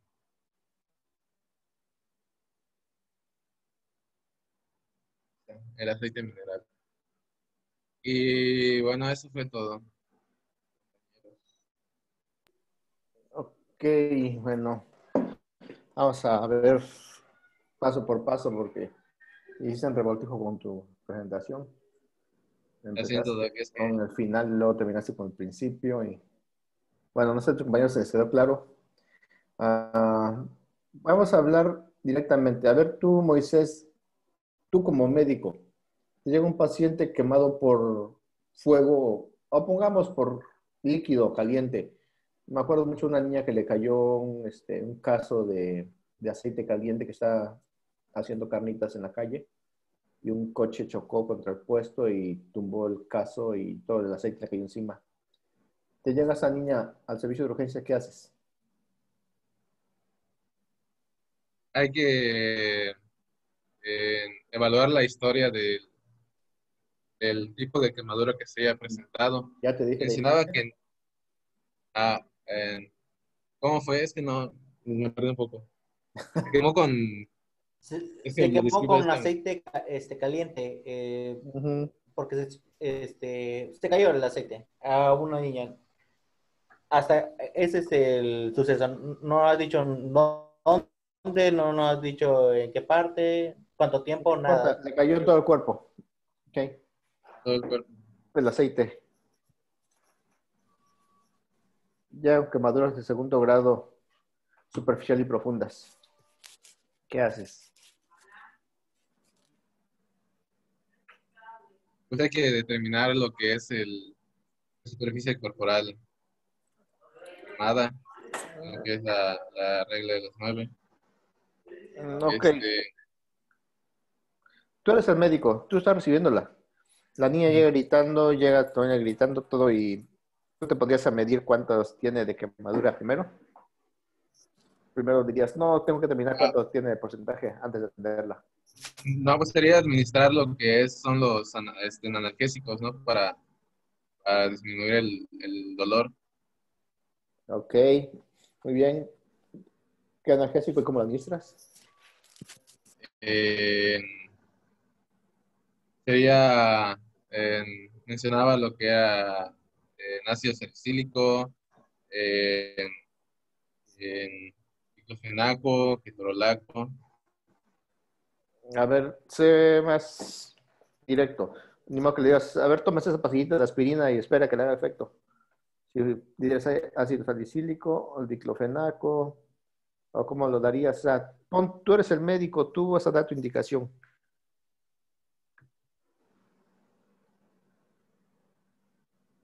Había que colocarle un acceso intravenoso Ok, para, intravenoso, muy bien. Ujú. para pasar el medicamento, pues, ya intravenosa. Entonces, pues, indicaría que le pusieran pues, ketorolaco. Ketorolaco y B. Ajá. ¿Le calmaría el dolor? ¿No sería mejor Eh, tramadol? Pues ya ahí te dio una opción de que pusieras tramadol mejor. ajá, tramadol. No sé. Imagina, el ketorolaco, o sea, el ketorolaco es para dolores leves. Sí, sí. Necesitas un narcótico, Yo, tramadol, buprenorfina, nalbufina. Signos vitales. Ujú. Toma signos vitales, ya te Doctor, yo dijeron por había ahí. leído que es indispensable, bueno, primero el oxígeno y los líquidos. Ya luego se pone el analgésico porque puede enmascararse hipoxia y la hipovolemia. Eso había Ok, leído, pero no sé. consta que te están ayudando. yo hubiera comenzado con morfina o con una benzodiazepina para es un poco más agudo para aliviar el dolor y es más y sería más útil considerando que es esas plantas quemadoras de segundo o tercer grado. Yo primero, Ok, si todavía trae el aceite caliente, pues primero es la irrigación con líquidos. Antes ok, de muy bien. Que enfriar. Ahí quitarle la tienes varias ropa. ideas. Ujú. Primero, exposición del paciente. Llega el paciente gritando, pásalo al sediluvio, mójala toda completamente para calmar el dolor. Créanme que el primer momento que ustedes tengan una quemadura y metan su mano al agua fría, el agua al tiempo, les va a dar una gran mejoría, les van a quitar un montón el dolor. Entonces, lo primero que hay que hacer es mojar completamente, retirarle todo lo que te estorba en ese momento, quitar toda la ropa, quitarle todas las joyas, lo que lleve, dejarla completamente. Mientras está mojando y poniéndole compresas de agua fría para quitar el dolor, en ese momento está canalizando a la paciente con doble vía venosa y ya estás poniéndole soluciones líquidos, empezando los líquidos y vas a poner los analgésicos. En este caso, si está la paciente muy irritable, con muchísimo dolor, pues hay que sedarla, no hay problema. Bien, ya lo dijo Brian, vas a manejar un opioide, manéjale, quítale el dolor con un opioide. Si necesitas dormirla, pues ponle la benzodiazepina. Nada más aquí, recuerden, las benzodiazepinas no son analgésicos, las benzodiazepinas no son para el dolor. Las Sí. benzodiazepinas son para sedación únicamente, para dormir al paciente. Entonces puedes combinar ya sea una benzodiazepina o propofol más un analgésico. En este caso puedes ocupar buprenorfina, nalbufina, o bien puedes ocupar un barbitúrico, cualquiera que tengas en ese momento. No vamos a ponernos así exigentes. Puedes ocupar piopental, puedes ocupar, no sé, el pentotal, pentorbital, el que tengas. El caso es que lo que importante es calmar el dolor, iniciar líquidos y ahora sí, ya vas con calma a las heridas. Lo primero es calmar el dolor al paciente. Ok, vas a calcular la regla de los 9 para calcular tus líquidos a la paciente. Pero tienes flictenas generalizadas. ¿Qué haces con ellas? ¿Tiene qué? Flictenas. Segundo grado con flictenas. Em, no se deben de, de romper, Ujú. o sea, dejarlas intactas. Ok. Aquí hay controversia en cuanto a se rompen o no se rompen las flectinas. No sé Yo si alguien tengo leyó algo diferente. ¿Cuál? Sí, aflictentomía se rompen para evitar, ¿no?, que haya la extravasación ahí del líquido, como se llame, y se Ajá. deja la pielecita como una misma, como su propia, Apósito. ajá, como su propio apósito, exactamente. Así es. En las terapias de quemados, yo he visto, bueno, diferentes ámbitos cómo se maneja. En algunos lados únicamente lo que hacen es drenar las flectenas y dejar, como dice Pamela, la piel. Hay que dejarlas ahí puestas y ya nada más darle curaciones superficiales. En la terapia de quemados del Rubén Leñero y la de la terapia de la Cruz Verde, lo que se hace es que todas las flectenas se quitan. Entonces se quita toda la piel que ya esté muerta, toda la piel muerta superficial con isodine y agua, con una gasa se va a quitar toda la piel y se va a dejar la pura piel buena, lo que es la parte interna, se va a denudar toda la herida. Esto muchos dicen es que vas a producir que se pierda más líquido y que se puede infectar, cierto. Pero estás en una terapia, estás en un hospital donde tú puedes manejar los líquidos vía intravenosa, vas a manejar las curaciones diarias. Entonces ahí el uso de antibióticos sí es necesario, porque como tienes una exposición de la piel directa, entonces el riesgo de infecciones es muy alta. La otra es de que no se quite la piel, se dejen las flectenas y estas van a desaparecer poco a poco, pero es muy doloroso para el paciente tener ahí las flectenas a presión, es muy doloroso y esto va a generar que el paciente tenga dolor continuamente y luego estén moviendo y se rompan y empiezan a regar líquido, es más molesto para el paciente. Entonces, cuando se le denuda la piel, se tapan con esfadecina de plata, agarramos y con una batelenguas estéril le ponemos en toda la piel denudada, toda la piel quemada se le pone su esfadecina de plata y sobre esta se va a poner gasas abiertas, expuestas a las gasas, van a cubrir todas las heridas. Se podría poner un vendaje no a compresión, sino superficial para que no se caigan las gasas únicamente. O bien sin la pura venda se pegan las gasas a la piel que le pusieron la sujeción de plata y con eso se mantiene a la paciente en un área estéril en el cual esté aislada y que no tenga contacto con los pacientes externos. En esta forma se manejan este tipo de heridas. Yo a los que he manejado así les va mucho mejor que a los que tienen las flectenas, luego se infectan más feo y les causa mayor dolor y molestia al paciente. Entonces hay dos vertientes. Ustedes pueden irse con el tratamiento que ustedes deseen. Algunos artículos dicen que no se debe quitar y otros dicen que sí. Entonces a mí me ha funcionado mejor quitar toda la que es la piel muerta, porque esta tarde o temprano la gente hay que quitarla y cuando se pega a la piel es más doloroso todavía quitarla. Entonces, en el momento que llega, se quita todo lo que ya está muerto y eso le ayuda más al paciente. Entonces, inicia la administración de líquidos. La administración de líquidos siempre debe ser cristaloides inicialmente. Si manejamos Parkland en adultos, cristaloide, solución Ringer lactato, solución Hartmann.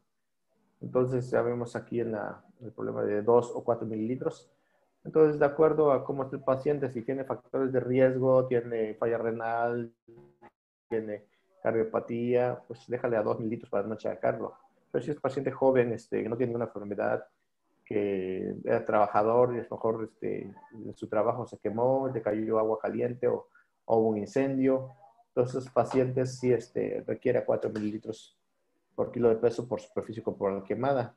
Entonces le pasa la primera mitad en 8 horas y la segunda mitad en 16 horas. Recordemos en ese momento no administrar potasio porque el potasio va a estar alto por la quemadura muscular, no va a liberar mucho potasio, puede haber hipercalemia. Okay. Puede haber rabdomiólisis, puede ser que en quemadura por fuego líquido haya rabdomiólisis, no muy frecuentemente se produce, porque realmente el problema es superficial. El problema que se quemó fue la piel más que el músculo. Entonces ahí es raro pues que exista radiomiólisis en estos pacientes. Se debe manejar líquidos, analgésicos, antibióticos, curaciones diarias con cambio de las gasas diario.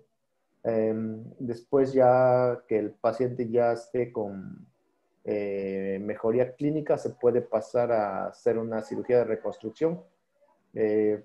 Con un dermatomo se le quita la piel en donde estén las zonas buenas, se le quita el peso de piel y se tapan las partes de piel que ya fue donde perdió piel. Y eso más en cara, porque en cara es donde más preocupa, que luego les quedan cicatrices muy feas y eso es lo que evitan, que le queden cicatrices. Y se mantiene el paciente siempre y cuando manteniendo uresis. Recordemos que 0.5 a 1 mililitro de uresis por kilo hora. Unos dicen que de 30 a 60, pero muchas veces es preferible contarlo por kilo de peso por hora. Balance de líquidos debe hacerse cada 8 horas y de acuerdo al balance de líquidos vamos a administrar más líquidos o menos líquidos. Entonces, de acuerdo también al estado neurológico del paciente y su estado hemodinámico. Ok, ya tenemos al paciente con soluciones, ya tenemos las heridas curadas, ya tenemos todo el paciente estable. Hay que evitar complicaciones. Si vemos que en alguna región existe el síndrome comportamental, pues en ese momento se debe que hacer la esclerotomía para evitar que haya necrosis de esa región. Entonces, al haber necrosis, eso va a generar que la presión suba muchísimo y se pierda esa extremidad o esa región donde tuvo la quemadura. Entonces, ahí es importante que atiendan todo eso. En cuanto a quemaduras por fuego, líquidos, ¿tienen alguna pregunta? No, luego se me olvidan las cosas y al final digo, ay, no les dije esto. Doctor, en el uso de la sulfa de plata solamente es en pacientes con quemadura de segundo grado profunda, o sea, donde hay pérdida de la continuidad de la piel en el tercer grado.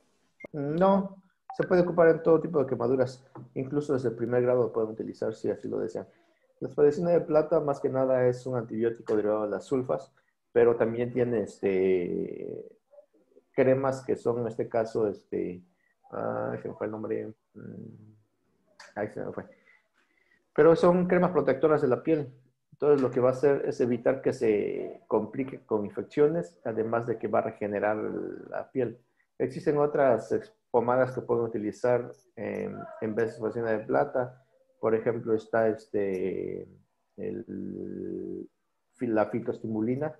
La fitoestimulina, que es más que nada son vitaminas para que regeneren la piel. Entonces, pueden utilizar ese tipo de pomadas.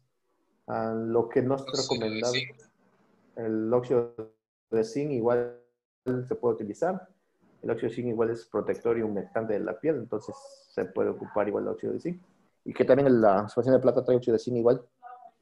Lo que no se debe utilizar son los remedios caseros, como poner pasta Colgate, poner huevo, poner no sé qué tanto le ponen a las quemaduras. Entonces, eso nos complica porque genera que la herida se vuelva cruenta y se complique con infecciones. Entonces, la pasta que produce mayor quemadura. Doctor, entonces sí recomienda el uso de antibióticos de primera instancia, ¿no? Sí, si está segundo grado, yo sí recomiendo antibióticos. Que se da para ambos, ¿no? O para positivos principalmente. Así es. Para gram positivo, recordemos que los agentes gram positivos son de la piel, estafilococo y estreptococo. Entonces aquí vamos a utilizar medicamentos, por ejemplo, la dicloxacilina, vamos a ocupar las cefalosporinas de segunda y tercera generación, vamos a ocupar ceftazidima igual, cefotaxima, ceftraxona, y podemos dar uno para gram negativo en caso que se complique con alguna medición de excremento o restos urinarios. Hay que dar amilcacina. Entonces se puede utilizar otro tipo de antibiótico. Doctor. Sí.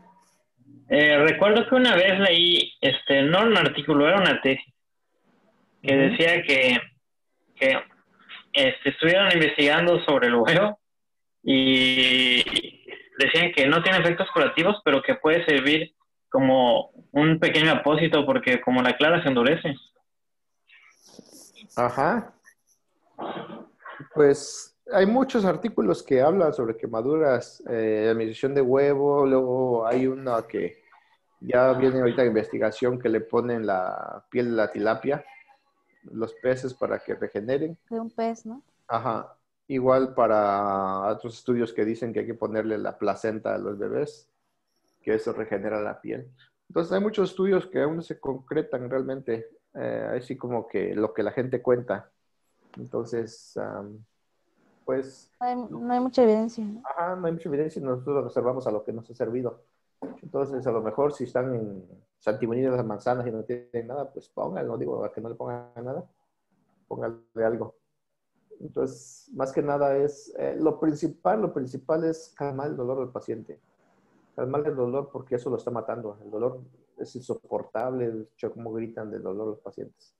Entonces, cuando ya les ponen, les quitan la piel desnudada, les ponen analgésicos, les ponen expansión de plata los apósitos de las gasas, que está todo frío, los pacientes hasta se lo agradecen, dicen, ¿cómo los ayudaron? Entonces, eso es importante. ¿Ya no tiene más preguntas? Toda que lo de irrigar al paciente puede ser solución salina o puede ser con agua inyectable, con agua de la llave. Si no tienes agua inyectable, puede ser salina, aunque la salina tiene sal y eso como que arde la piel. Pero es mejor el agua inyectable. El agua inyectable es estéril, no tiene sal, entonces eso les ayuda más.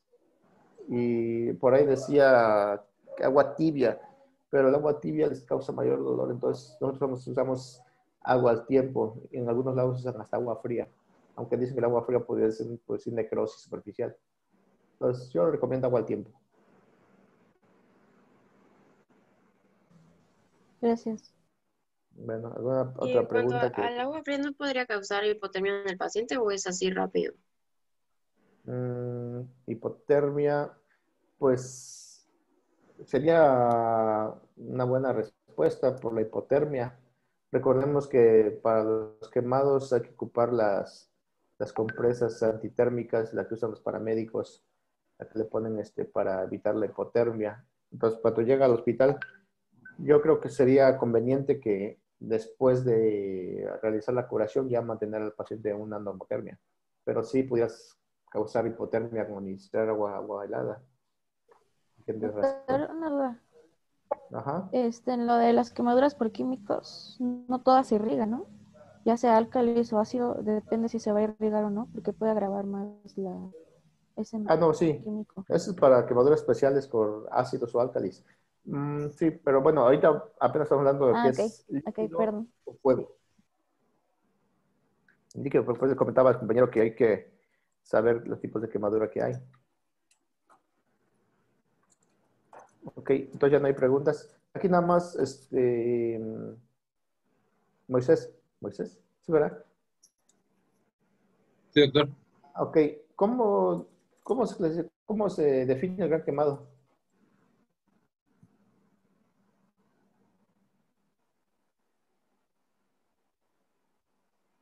Eh,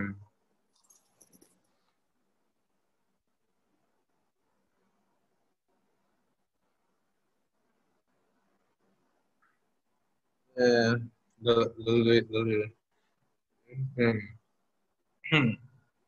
Porque veo que hasta leíste el manual del gran quemado. de ahí saqué los medicamentos analgésicos y los antibióticos. Ajá, pero hay una definición para decir ese paciente es un gran quemado. Mm, los pacientes por quemaduras eléctricas, eh, por quemaduras por inhalación con humo, y había una que era un índice de A, B, A. Mm, Doc, ¿no sería de acuerdo a lo que sería, de acuerdo al nivel de quemadura y superficies? Así es, ¿de acuerdo a superficie de quemadura? ¿De cuánto estamos hablando para gran quemado? Hay varios, por ejemplo, es 10% de superficie, si es quemadura de segundo o tercer grado, Pero con 10% es gran quemado. Es mayor a 20%. Mayor del Pero, o sea, 10% es para edad inferior a 10 años o superior a 50 años. En otras edades creo que es 20%. 10% realmente no me preocuparía. Con 10%, bueno, otra pregunta, a ver quién le sabe. ¿Con qué porcentaje iniciamos el manejo de la terapia por Parkland?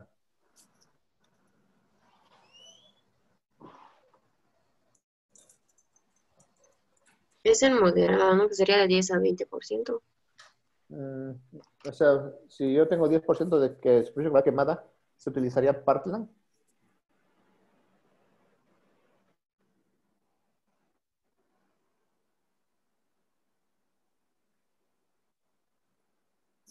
Todos los artículos dicen que con arriba del 12% de superficie corporal quemada, entonces iniciaría el esquema Parkland. Por abajo de 12 no se ocuparía más que medidas.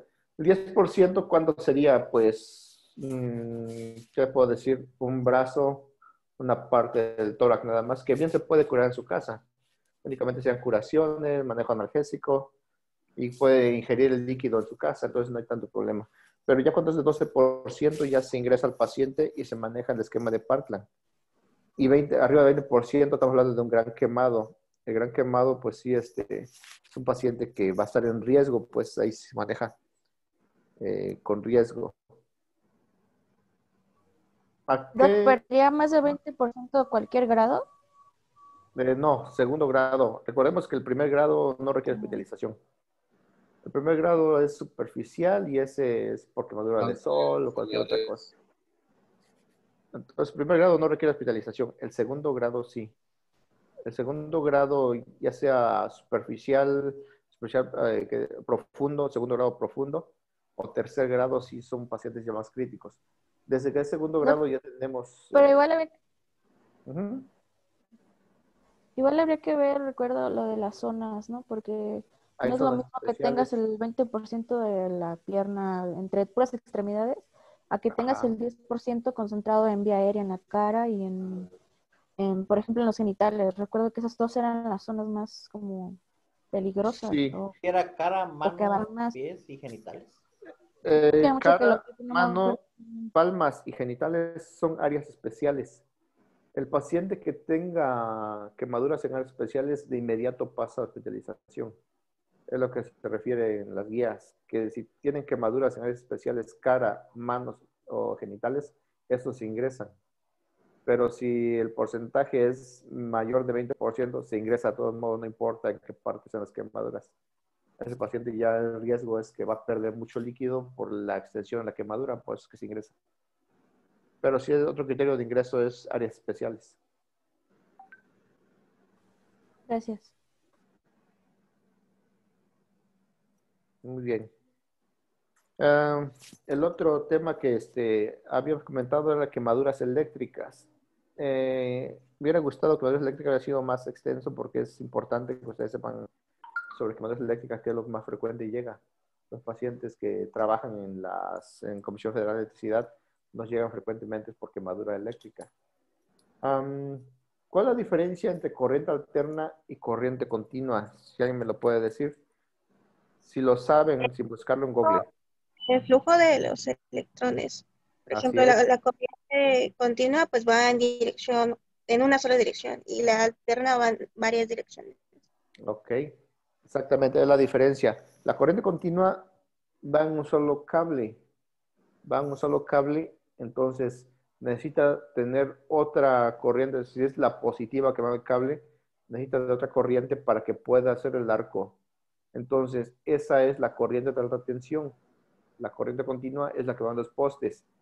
Entonces, para que tú te puedas electrocutar, necesitas tener contacto con tierra para que sea una corriente alterna, para que tengas tú el polo negativo y el cable sea el polo positivo. Y la corriente alterna, ese viene en dos polos, vienen los dos cables positivo y negativo. Para que esto se pueda hacer, es que convierte en la corriente continua mediante un alternador. Por eso los postes tienen alternadores. Y esos alternadores lo que hacen es bajar la corriente y lo conducen a dos cables que van a los domicilios. Entonces puede llegar a 120 o a 220 de voltaje. Entonces, en esta forma, ustedes ya pueden tener la corriente que estaba muy alta, que estaba en los postes, ya lo pueden tener en sus casas. Entonces, quemadura por corriente Ah, es... y la... Ujú. Perdón. A ver, ¿tu pregunta? Es que está pasando la campanita de la basura, perdón. Me confundí en lo de las corrientes. La continua es de mayor voltaje, Así es. ¿no? ¿O La no? continua es Y la la tensión. alterna, y La la alterna es alterna la es de casa. menor voltaje, la de casa. Así es. Em, a ver, Moisés, te molestamos otra vez. Para que sea de alta tensión, ¿cuántos voltaje debe tener?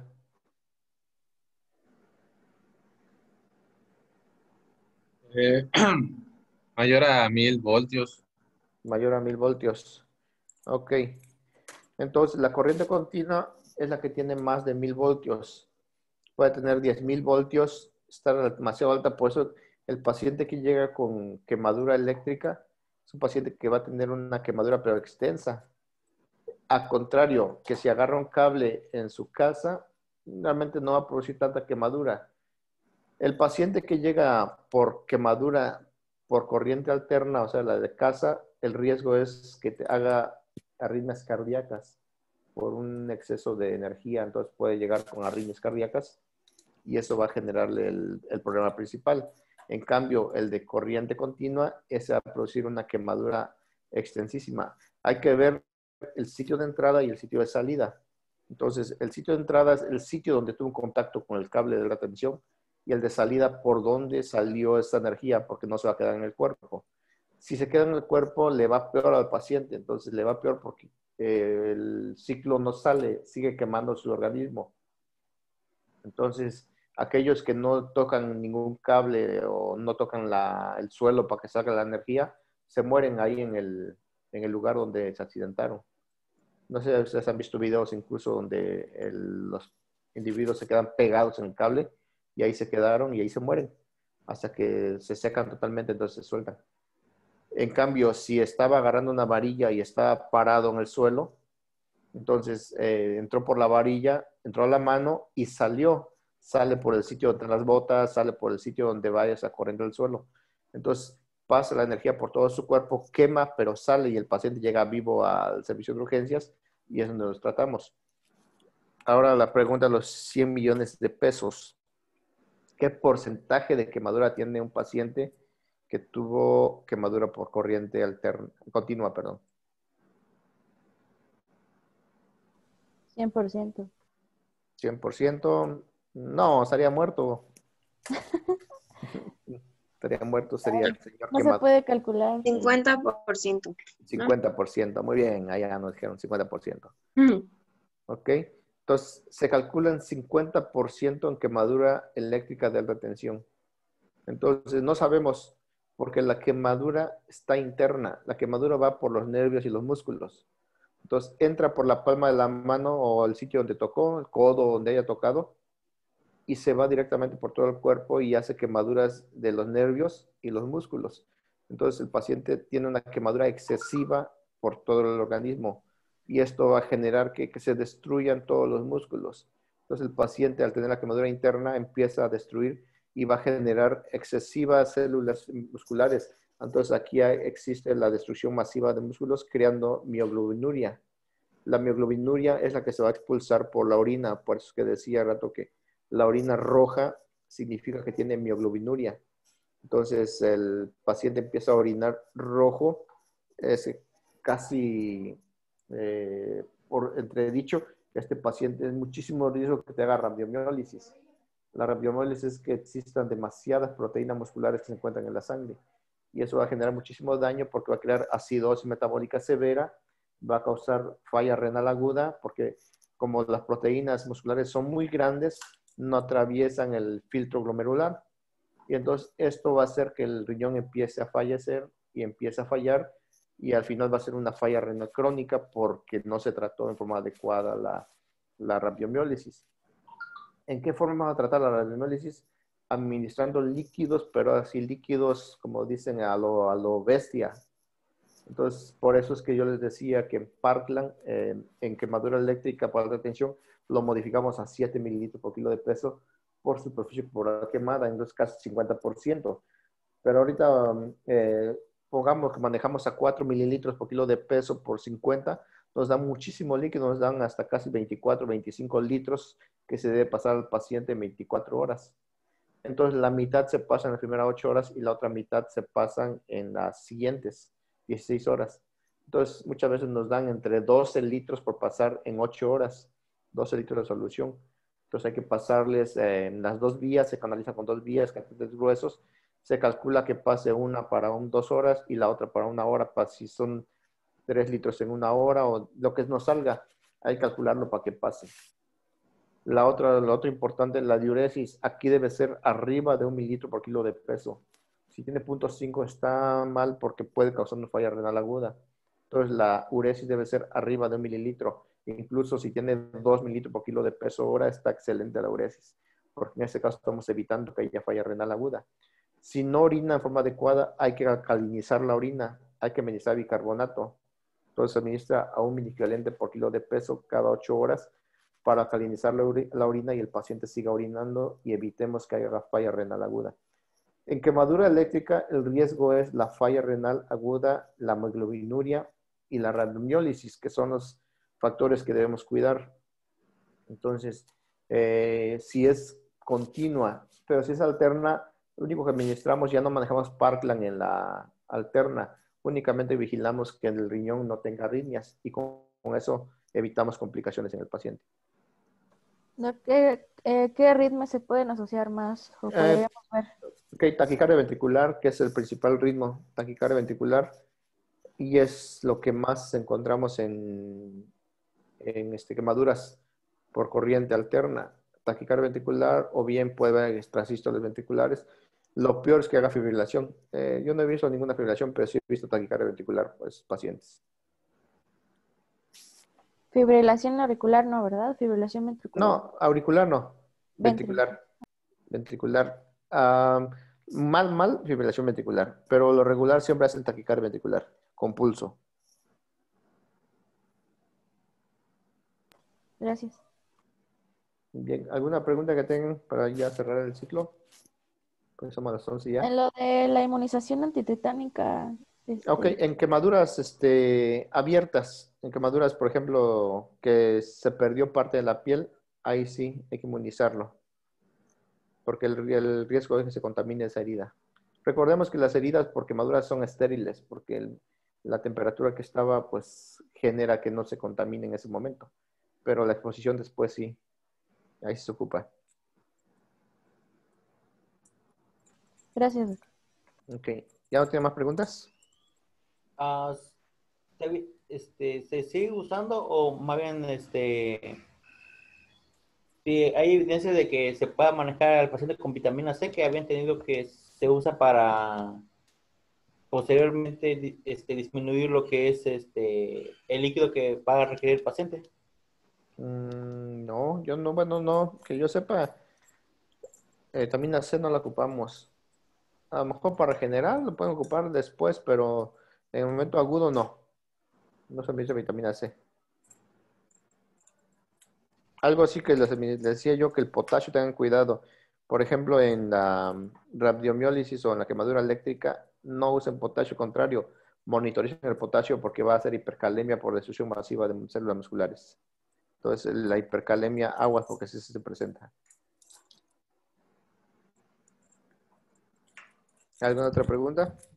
Doctor, durante la clase comentó que la albúmina se podría usar, bueno, se usaba a las 2 horas en niños, 24 horas posterior en adultos. ¿En qué casos? Así es, en quemaduras por fuego y líquido, solamente quemadura por fuego líquido, se utiliza la albúmina a las 24 horas. En quemadura eléctrica no usen albúmina, porque recordemos que tenemos muchísimas proteínas musculares en la sangre, pues en albúmina va a ser peor todavía. Entonces, solamente en quemaduras por fuego o líquido. Ahí se usa albúmina 24 horas.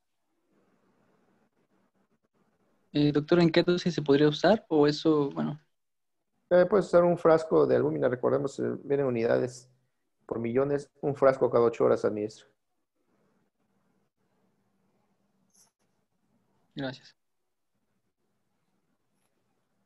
Ok, ¿ya no hay preguntas? ¿De las eléctricas o ya para terminar? De lo que quieran, ya porque ya me se acabar, porque ya es las Nada 11. más perdón, Ujú. nada más de las químicas, que pues no todas se deben de irrigar, ¿no? Porque se Ok. agrava más. Las químicas hay que ver ahora sí, lo que lo generó. Muchas veces estas responden al agua, entonces cuando son químicos que reaccionan al agua no se debe administrar agua. Por lo regular siempre son químicos que es difícil de manejar porque lo que causan son úlceras, entonces hay que saber siempre a qué fue. Aquí lo importante es leer las indicaciones siempre. Cuando ustedes tengan una quemadura química, hay que irse y ver qué químico fue y buscar las especificaciones. Todas las sustancias químicas tienen en su red, incluso el frasco donde iban, dice, en caso de contacto con la piel, ingresar a este link en internet o bien llamar a tal teléfono y explicar, y ahí les dicen cómo se debe manejar. Todas las quemaduras eléctricas e incluso la intoxicación por insecticidas, todas traen sus especificaciones, todas. Entonces tienen que entrar para ver que se maneja o no se maneja con líquido.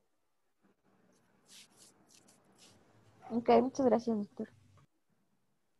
Bueno, entonces, Doctor, sí, respecto a hidratar esa parte de ya sea por álcalis o ácido, recuerdo que no se debía hacer, bueno, es de química, ¿no? Que no se debía administrar ni agua, tanto álcalis o base, ya sean los más extremos, porque al final como que se hidrata, algo así se decía, se hidrata y al final tiende a aumentar su actividad. Entonces esto podría propiciar mayor daño que beneficio.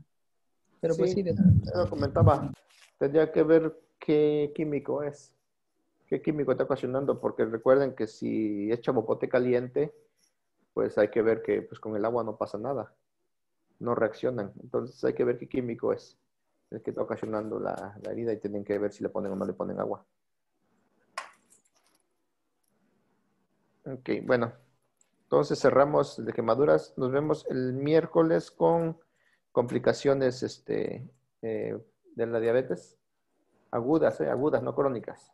Agudas, lean cetoacidosis, estado hipermolar, que son las principales. Esas dos, más que nada. Las de retinopatía y todo, falla renal, esas no lo vemos en urgencias. Ok, doctor, gracias, buen día. Bueno, Gracias. buen día. Buen Nos día, vemos. doctor. Hasta luego. Adiós. Hasta luego, doctor. Adiós.